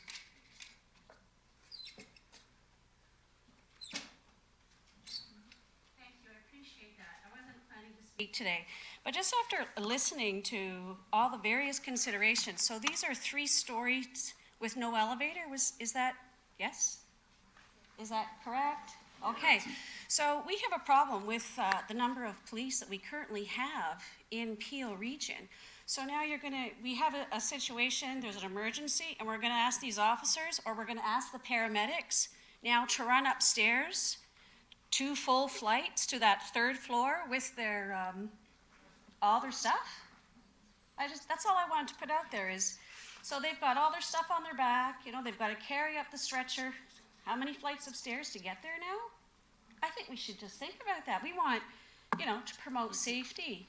Let's think about those guys. Thank you. Can staff comment on our first responders in terms of their needs, ambulance, fire?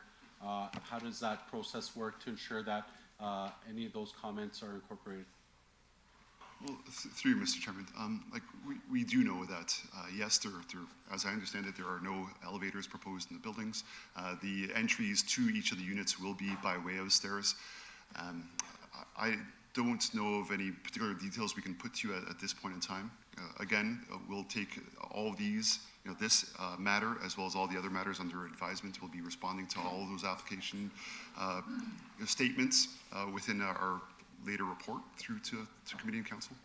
Okay, so as we will now adjourn this item, I would ask, once we finish, because we still have an item, you're more than welcome to leave, and then we have one more item still to go. But I will get a motion to move the presentations and receive staff recommendations and the delegation. Moved by Councillor Bowman. All in favor? Hands up. Carried. Thank you very much. And thank you, everyone. Have a good evening.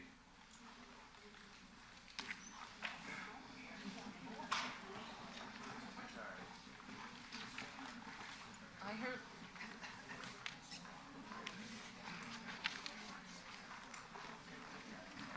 Okay, as we still have another item, I would ask if folks can, again, please leave in a proper manner. No, you can stay. It's just that we have other business, so I would ask any sidebar conversation, more than welcome to speak outside.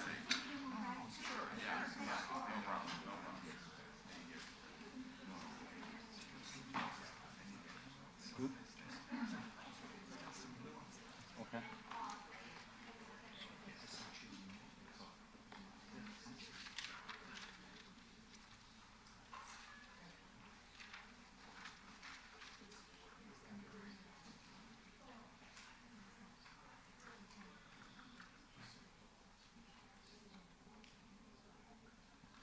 Okay, thank you. We'll go on to our next item, which is item 11.1 from the deferred matters. We have a report regarding Taneyville Phase 3 lands. Are there any questions or comments? No. Can I get a mover of recommendations? have an opportunity? Sorry. So through you, Mr. Chair, I believe there was a request made at the beginning of the meeting. Did anyone wish to delegate? And nobody put up their hand at that point in time. So if the committee wishes to entertain delegations, if there are delegations, committee will have to reopen its agenda with a 2/3 vote to add delegations to this item. Okay, so slowly moved by Councilor Santos. All in favor? Carried. Can you please come in, state your name, and then have to sign in with our staff person regarding this?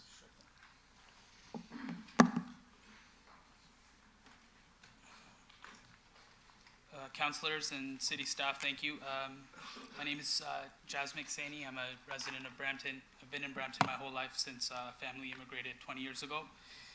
I appreciate, and our community appreciates the opportunity to engage on this matter from the first meeting about the zoning and rezoning process and the application. And we were optimistic at that time and continue to be optimistic that we have a voice in the matter and that our voice is being heard. But I would like to bring up that there are some concerns about sort of the communication and some barriers that exist. For instance, I was one of the speakers here at the last meeting, and I had indicated my email, and there was no appropriate email that was sent to me. So I actually found out about this very late. I was notified by one of the community members about this meeting. So there has been some blocks in the way communication has been happening, and I think one of the other delegation members will speak more about that and sort of the issues we've been having. The one thing, or two things that I would like to raise about sort of the process that has taken place up to this point is the studies that we had noted in the report that was addressing concerns about inadequate, our concerns about inadequate park spaces, and that our community was being serviced appropriately by green spaces. We felt that, I feel that it was a very superficial study done, not addressing specific concerns and sort of ideas that we had pitched earlier. For instance, we talked about not having tennis courts in this particular quadrant of Brampton, and I have a map that I'd like to, I'd be happy to share. It's straight from the City of Brampton website showing where sort of the tennis courts exist presently, and there's only one tennis court in sort of this specific quadrant of Brampton where we're situated. And even when you go to this specific, Cassie Campbell specifically, and when you go there, you'll notice that there's often a very long lineup to use that facility. So it was one thing that we had pitched, but there was no specific mention of that in the report, other than saying that we feel like your community is well serviced by, park spaces. And adding on that point, I think there was another point from the last meeting about, baseball diamonds. There's no baseball diamonds in this specific community, and it is something that is of interest and has been brought up in our community meetings in the past. And again, that was not explicitly addressed in the report. So I feel like there were some things that could be studied further, even though we feel like everyone's trying to do their due diligence, that we should also feel like we're getting the matter addressed directly. And the last point I'll say is it's just a humble request. Again, this is not to take any cheap shots at anyone, but a humble request to the city that there has been this practice by developers, and the predatory practice about sort of the way they market, how they sell these homes. If you're a first-time homeowner, home buyer, like many of us in our community we feel like the way the signposting was done about what was proposed as a site and how it was zoned and things of that nature kind of came back and took a kind of a different turn from what we were told when we were purchasing things. So, and a direct consequence of that was we felt like we had our pockets picked as, first-time homeowners. So, sort of asking the city to protect us when we are trying to buy homes, that would be my humble request, to see if there's some things that we can do so we don't feel like we're paying premiums to developers and then have the land sort of going back to them, and then they're just building more homes when we're hoping that we can use that space for something that the community can use. So thank you for the opportunity to speak today. Thank you very much. Please come forward. State your name for public record, and just a reminder, you have a 5-minute max. Good evening, everybody, Mr. Chairman and all the city councilors. My name's Anshul Pahuja. I'm from 34 Firefly Road. I was here last time, and the first thing I want to talk about today is the awareness of the community residents about this development. Last time I was here speaking, I did say that it was the signboard. That's how I kind of knew about it. I learned that there were letters sent out. I did receive the first letter for the previous meeting. A couple of my family friends that live very close by to this development did not. And I mean, that's one reason they are not here today. So first time they were not sent those letters. I mean, I came here, I was told that it's been sent to a certain radius. I believe their house is within that radius, but they told me they work at the same place as I do. They say, well, they never received any letters. I'd like to bring that to your attention. Second thing I just recently learned is, and with this process, I must mention, first time I came here, I was so encouraged that, you know, we as residents have a voice and we can raise our concerns and they'll all be addressed. This is great. We were very encouraged. This time around, I'm not as encouraged, and I'm pretty sad that, you know, things that we raised in the last meeting are not necessarily all of them addressed at this point. I'll put a couple things forward. There was a school report said that schools were not required. I saw the appendix. It is 2017. That's when the study was done. I think it's dated. I had asked last time, when was that study done? Was it done recently? Is there an appetite to do that study again? That's what I raised. I didn't see that in this report that I read. It also showed that for the Peel region, there is the capacity is less for the Peel School Board, and they also highlight that there's about 28 plus 9 kids that will be added due to this development, which, and they also mentioned that they will be, students will have to be bused to a different location, so we have to share that with the new home buyers. I request a study being done that is more recent, and that takes into account the current residents that live in the area. My friends tell me that, you know, their kids go to schools and they don't even see schools, and they just go and attend it at the shed, and then they come back from there. They use the sheds because, you know, the capacity, because of the capacity constraints. I want to highlight there was an email sent June 3rd where we requested a consideration for assessment of tennis courts in the area. It was brought up by my friend earlier today that, you know, there was no study in regards to tennis courts within the area. We were hoping that would be included this time around, but we didn't see that in the report. There was also a point to see what would be the best use of the land. That's where our case rests. It was supposed to be a school.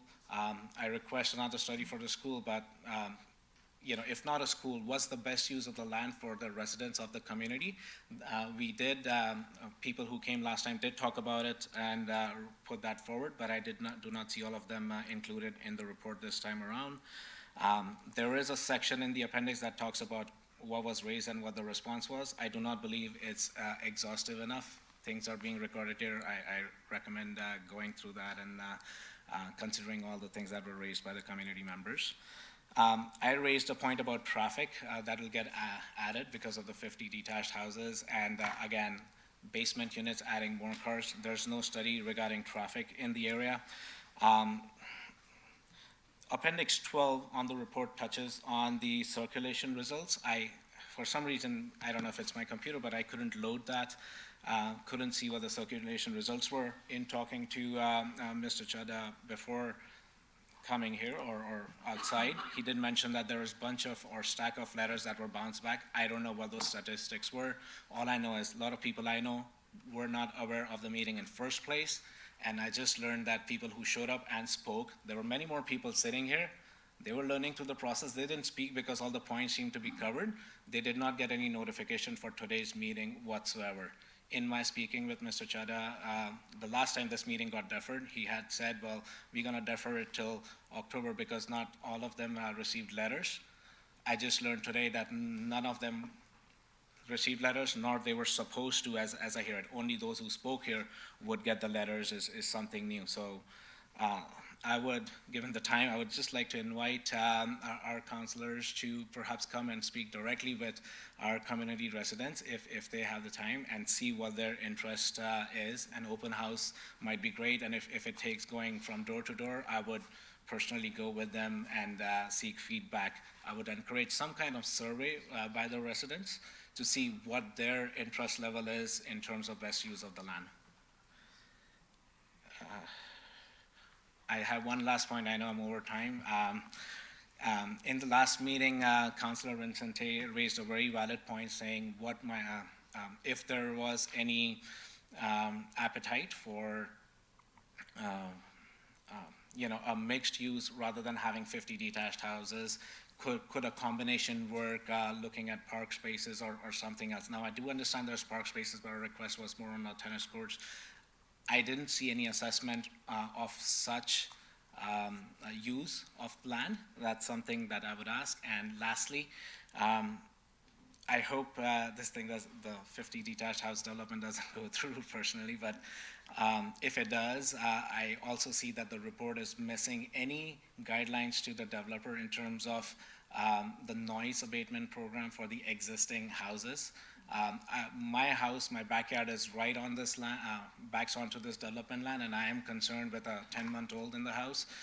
The dust, the noise that it'll create, I am concerned about that as well. So it'd be good if that's taken into consideration if nothing else goes through. Okay. Thank you. Thank you. You very much. Please come forward, state your name.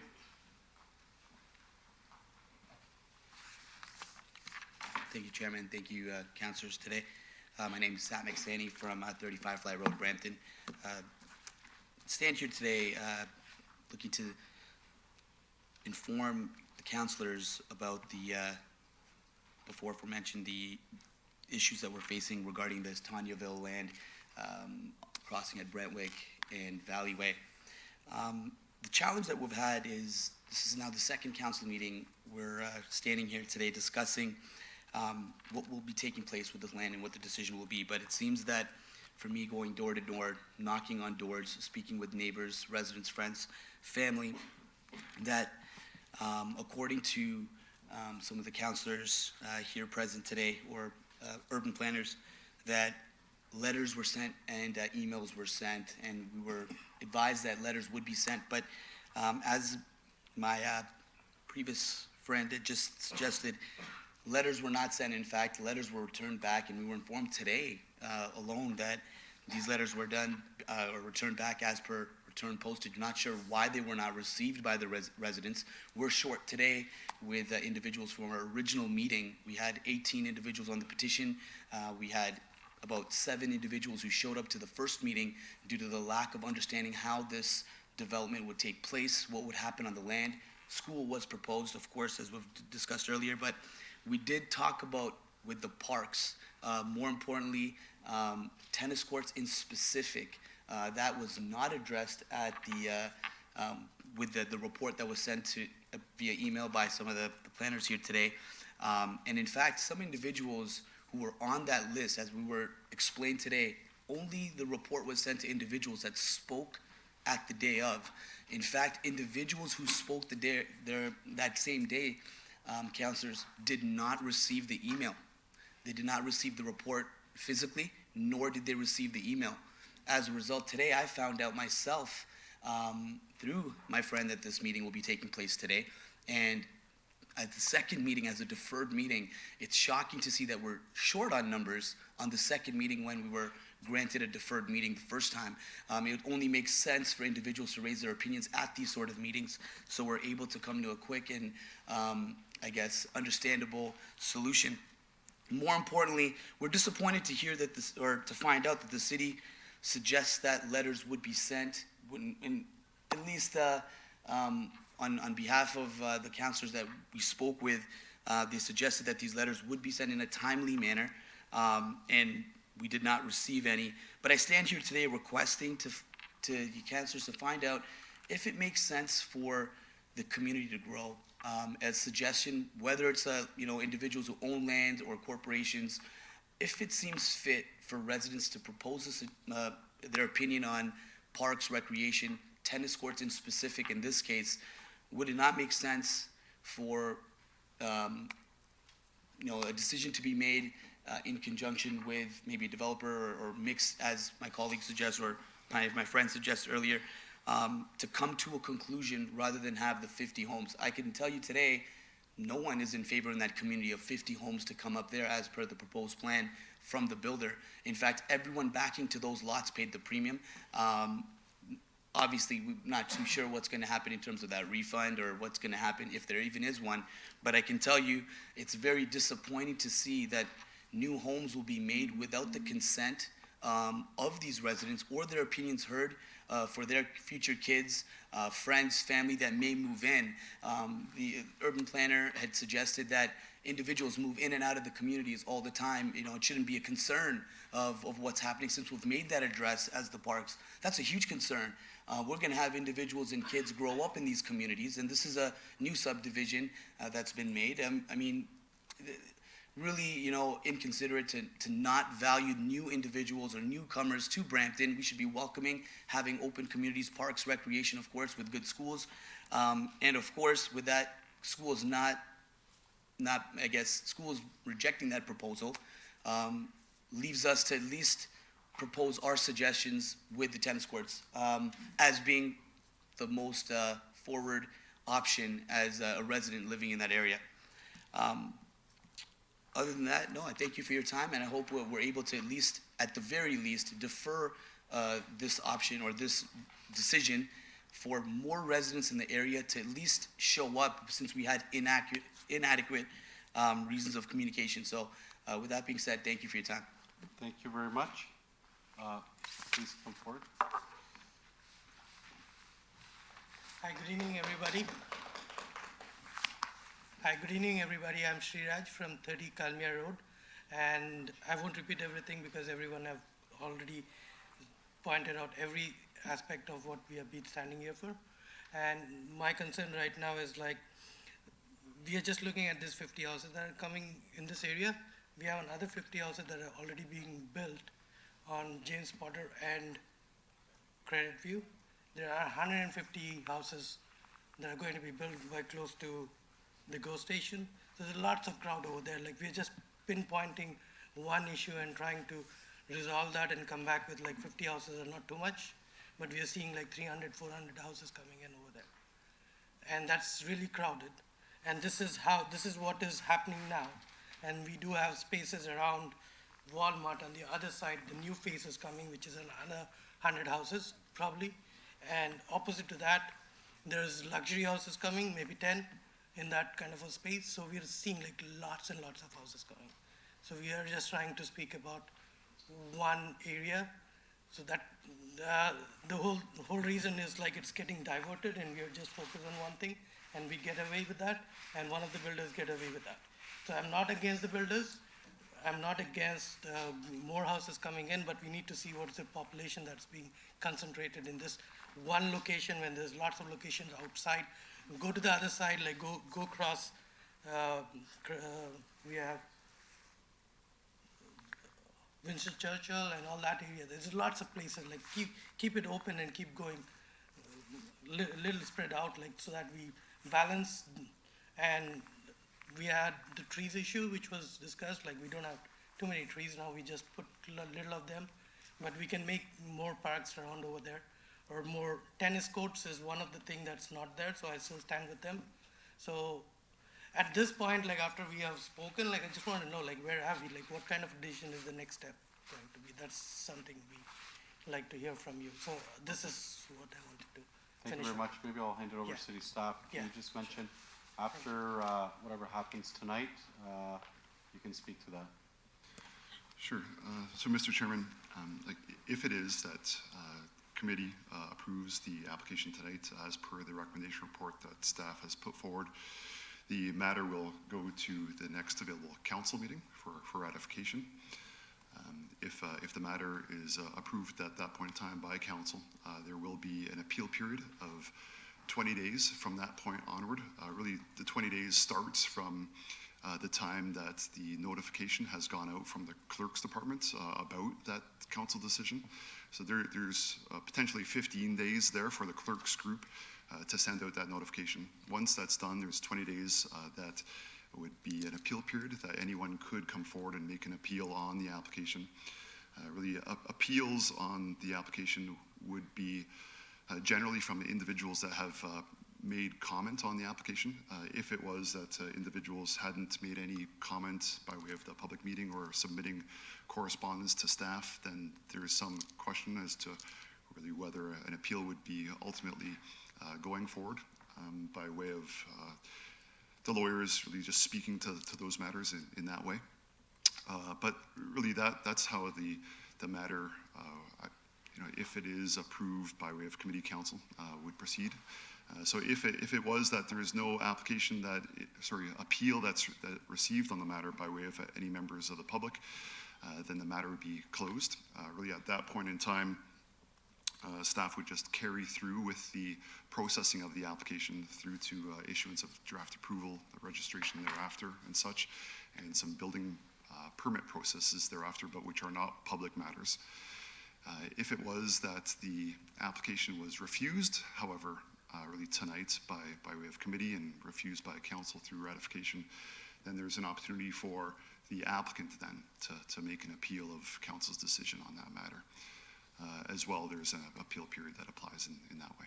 Great, thank you very much. I have 3 members of committee on the board. Councillor Palashi. Thank you, Mr. Chair. So we've kind of stated before, and I think we've provided staff with direction in the past, and I'm tired of hearing about residents coming and saying that they paid a premium for a lot, only to be turned, so many years in the future that the school deemed it surplus. A developer came in, purchased the property, developed the houses, and now those people are, because we don't ever hear if those people came back and they were able to get their premium back from the original owner or not. So we've made the request, and we've directed staff to ensure that when builders come in to develop a parcel of property and they have a school lot, they need to highlight the fact that although it may be a school lot now, but in the future it could potentially be turned into additional houses. So I know we've requested that before. Maybe we need to take it one step further to say that you can't charge a premium for backing onto a school lot anymore. And maybe that's something that we need to do. So you're not going to like what I have to say about this now, though. The fact of the matter is, you're getting a great opportunity of this development, because what it could be is 400, could be 500 houses. You saw what the application we just looked at downtown Brampton here. Councillor Willens and I area, we have applications that are much more dense than this, in much smaller footprints than this. 50 houses, this is good. I'd say thank you. I'd support this here today. Thank you very much. Okay, thank you, Councillor Palashi. Councillor Vicente. Thank you, Mr. Chair. Just to bring that up, did in fact the owners of these properties pay a lot premium to purchase around this vacant parcel?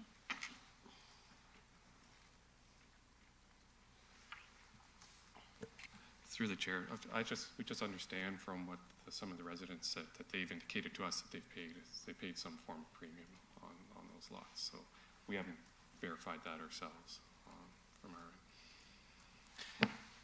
It's, because I could understand paying a lot premium to be, say, on a green, perhaps a creek or a green, a park, and I didn't know there were premiums on schools. In terms of the timelines here, you talk about the application date here for this proposed development. How much time is left for the city to make a decision? Through you, Mr. Chairman, in just some review that was occurring just before the item was heard, I understand that Maybe just to clarify, first off, I think the timeline that you're referencing is the legislated timeline for council to make a decision on the matter before an appeal could be filed by the applicants based on a lack of decision. So in that respect, if we're applying the 180 days, which I believe really has applied, it would be the end of this month that the council would need to make a decision by if we were to ward off a potential appeal from the applicant. With Bill 108 and the changes to the periods that really council has in order to ultimately make those decisions from 180 days down to 120 days, we would be past that time right now. And I believe it is that 120 days that would formally apply here, but I can't confirm right now. One of the repeated concerns from the residents is in terms of communication from the city. Can staff comment on why there seems to be a disconnect between the fact that there's only 4 or 5 local area owners who were able to make it today? Were they in fact informed of tonight's meeting and the opportunity that they had to come and speak to it? So through Mr. Chairman, just as it relates to communications that staff completes on all development applications, in particular when we're proceeding with a recommendation report through to committee and council, really as stated previously, we do always consistently ensure that we take the steps to put communication through to all of the residents that have commented on a development application by way of attending and really delegating at the public meeting itself. We have the individual's contact information by way of their delegations.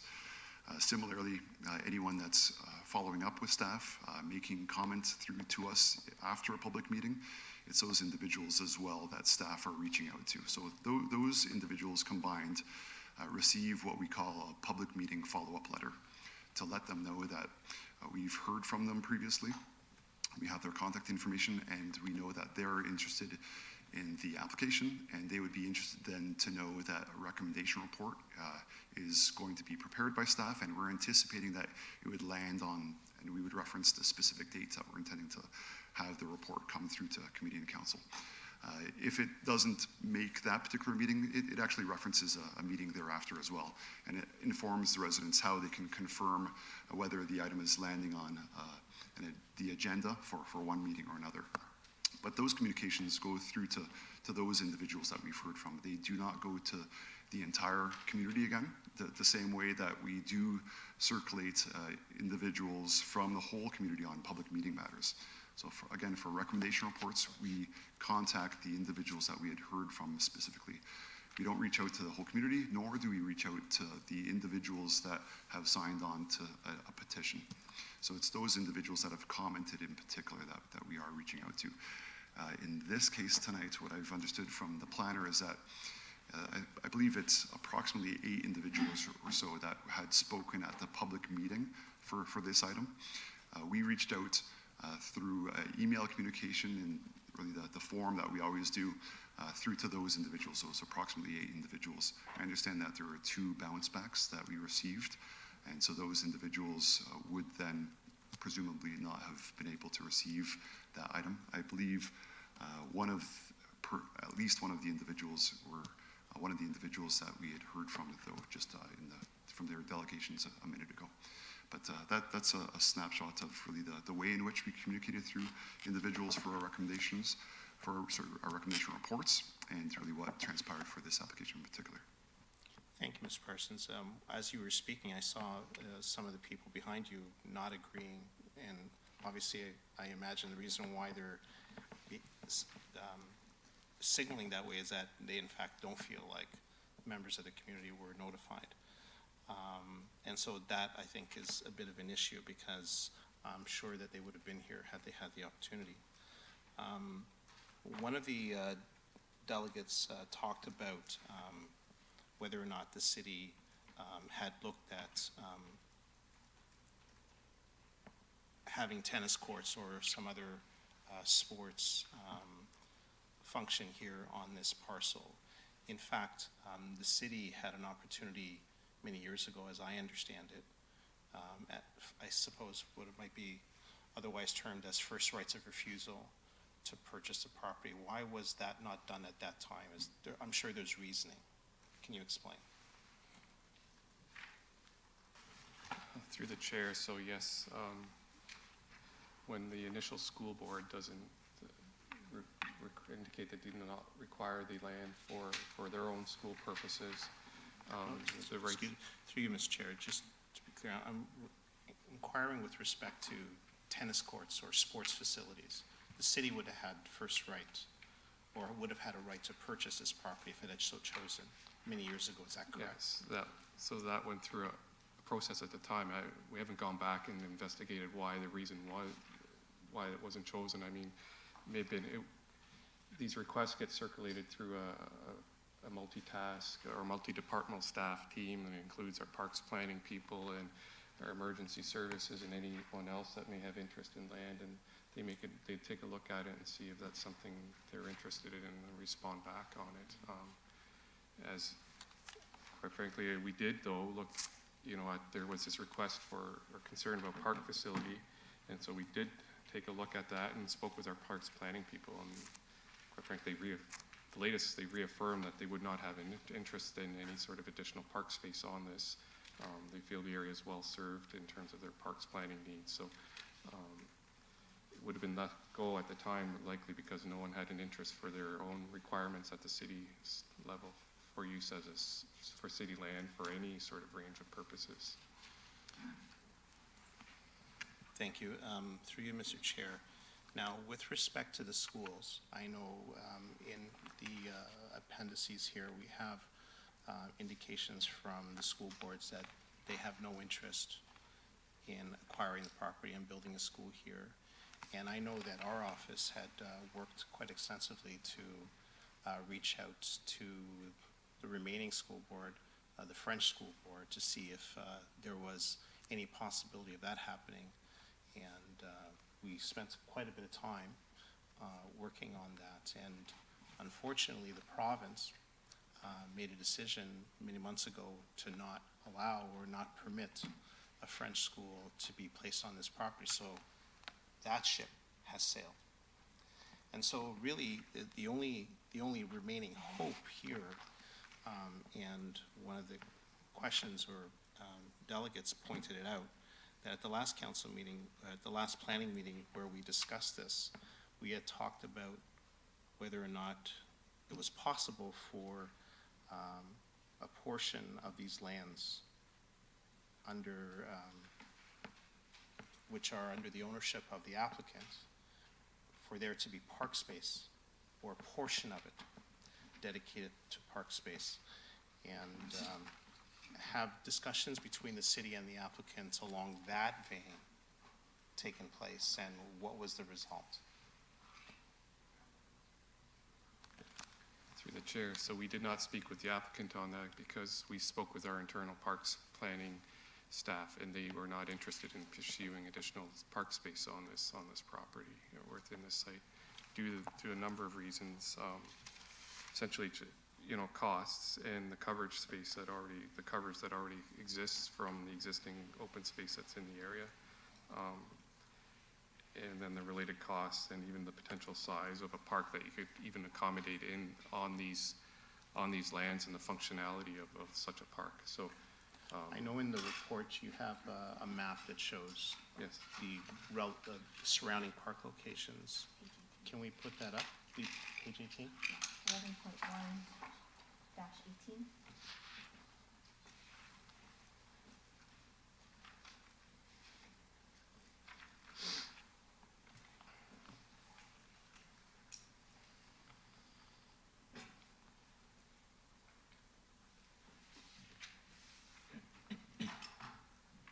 Through you, Mr. Chair, perhaps what I can add, though, just as it relates to the staff comments that we've received about requiring a park on a portion of this site. In that respect, like the powers that we have by way of the Planning Act would be to receive really what equates to 5% of the developable area towards parkland. And so really applying the calculation in that way, what you would, I think, end up with in this case, from really what is a 6.5 acre site approximately, would be a 0.3 hectare site that could be used for park purposes. And really, generally, I think what applied here in this case by way of communications through our park staff, and really what we've heard with them in a number of instances, is that really the smallest park that they really want to offer is approximately 2 acres or larger. And so in this case, really a 0.3 acre park, which would equate to approximately the size of 2 lots or so as proposed now, really wasn't seen as being appropriate by our park staff. And so for those reasons, we didn't pursue, or nor are we recommending here that a park of that size be provided. Okay, well, one of the things that I do like about what the applicant is doing here, and as was stated in the past meeting that we had, is that the lots, the parcel sizes, and the type of construction is going to be consistent with what is already being built or has been built in the area. And I think that that is something that I'm sure the local residents will appreciate. But in looking at this application, it's like we've tried everything to mitigate requests from the residents, address their concerns, looking at whether a park was appropriate, looking at whether a school could make use of the area, of the space that's there. And in every attempt, we've come up, without another option or a better option. And so it makes it a very difficult decision because I know that there is opposition from the local residents. And they were promised a school, and they're not getting it. They were charged a premium for parcels.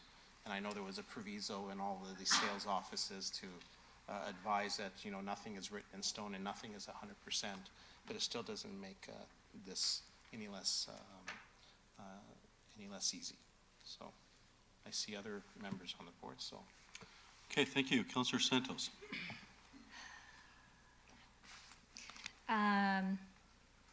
So quick question in terms of, and to follow up with Councillor Vicente, because both of us agree we are a tag team, and I agree with a lot of his questions and comments. And going back to Councillor Paleshi, the problem that we're finding here in this very difficult decision is in relation to the timelines and the time crunch. And if the applicant does, go for an appeal or goes to LPAT, we may end up with, you may end up with something that you really don't want in your backyard, which is not a school, which is not a 0.3 acre park, which is not, the type of development which right now seems more suitable to the area. And so you could appreciate that if we were to delay it any further than this evening, what may happen after. You saw the applicant that came in just now and the residents that came to complain about it after.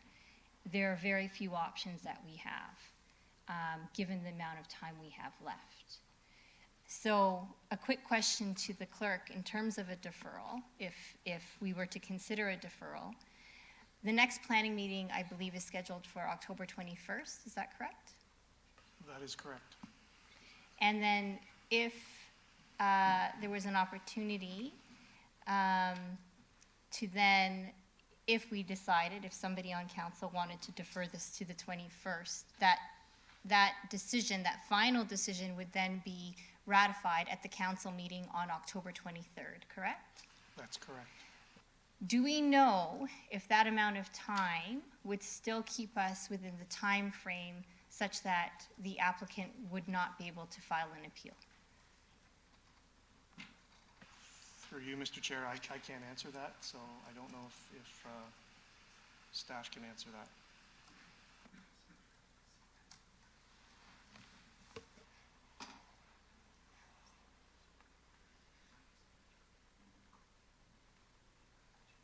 So through the chair, the reason we're discussing it is because this is, we've had several changes within the legislation over the past 2 years, think, 3 sets of changes, so the dates have changed 3 times. This application came in under Bill 139 and Bill 108, in terms of the timelines, received royal assent beginning of September. The reason I say all of that is the timelines have switched from 180 to 120 days. And so there may be transition that applies in this particular case, because when this applicant came in, it was the 180 days that applied. That would take us to the end of October. But I'm not 100% certain in terms of which timeline would apply in this particular case. If in fact the 120 days applies, then we're already past that date. That's 4 months from May 1st, which is when the complete application was submitted. 180 days will take us to the end of October. So given there's still some lack of clarity in terms of the timelines, and even if, for example, we deferred it any more and allowed, more time on this, and even if we were to make a decision as your local councillors, perhaps not to support it, there's still an opportunity for them to appeal. And given all the evidence and the information and all the questions we've asked, chances are it'll be very difficult. So I see that Councillor Dillon is on the board. It's a very difficult decision for us, given all the facts and the evidence that we have, because we don't want what we saw just earlier to happen to this community. And so, in my gut, I would rather not take the risk and vote in favor of the recommendation, to be honest with you. And I have Councillor Dillon on the board. Oh, sorry, I'm not the chair, so, sorry. Thank you, Councillor Santos. Councillor Dillon. Sorry, if I may, Mr. Chair? Sorry, Yes, wait, we have our legal wants to speak first. Just for clarification, because I know some of the residents and some of the councillors have referenced the previous application. So this is not an application for an official plan or zoning bylaw amendment. The zoning bylaw and official plan already permit this.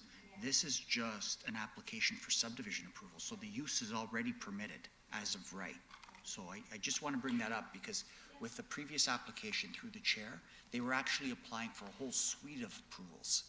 That's not the case here. Thank you for our explanation. Councillor Dillon. sorry, just from what I'm understanding, the 21st is the next planning, is that correct? 23rd is the next council date. And from what, so just for clarification, because I'm going to ask for a deferral. In the residents, So through you, Mr. Chair, once a member starts speaking, they cannot move a deferral, because then they have the benefit of speaking and moving a deferral, and we go to so a I'd like debate. to move a deferral. I haven't said anything. Okay, so you were seeking clarification, and that's why you have moved a deferral Right, for to the next planning the date. next planning meeting? Yes. Okay.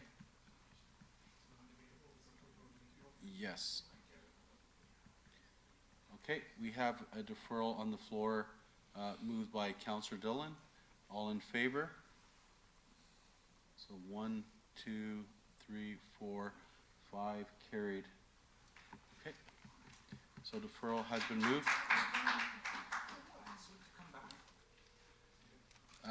Our next item then now, Through you, Mr. Chair, we should have a motion to receive the added delegations and receive can I correspondence. get a motion to 13.1. receive the added delegations and correspondence? Moved by Councillor Vicente. All in favor? Carried. Thank you very much. We now go to councillor question period. Are there any members of council? Nope, no questions. Public question period. Is there anyone in the public that would like to ask a question? Please come forward. Going once, twice, 3 times. Nope. Our next meeting will be October 21st. Can I get a motion to adjourn? Moved by Councillor Palacio. All in favor? Carried. Thank you very much.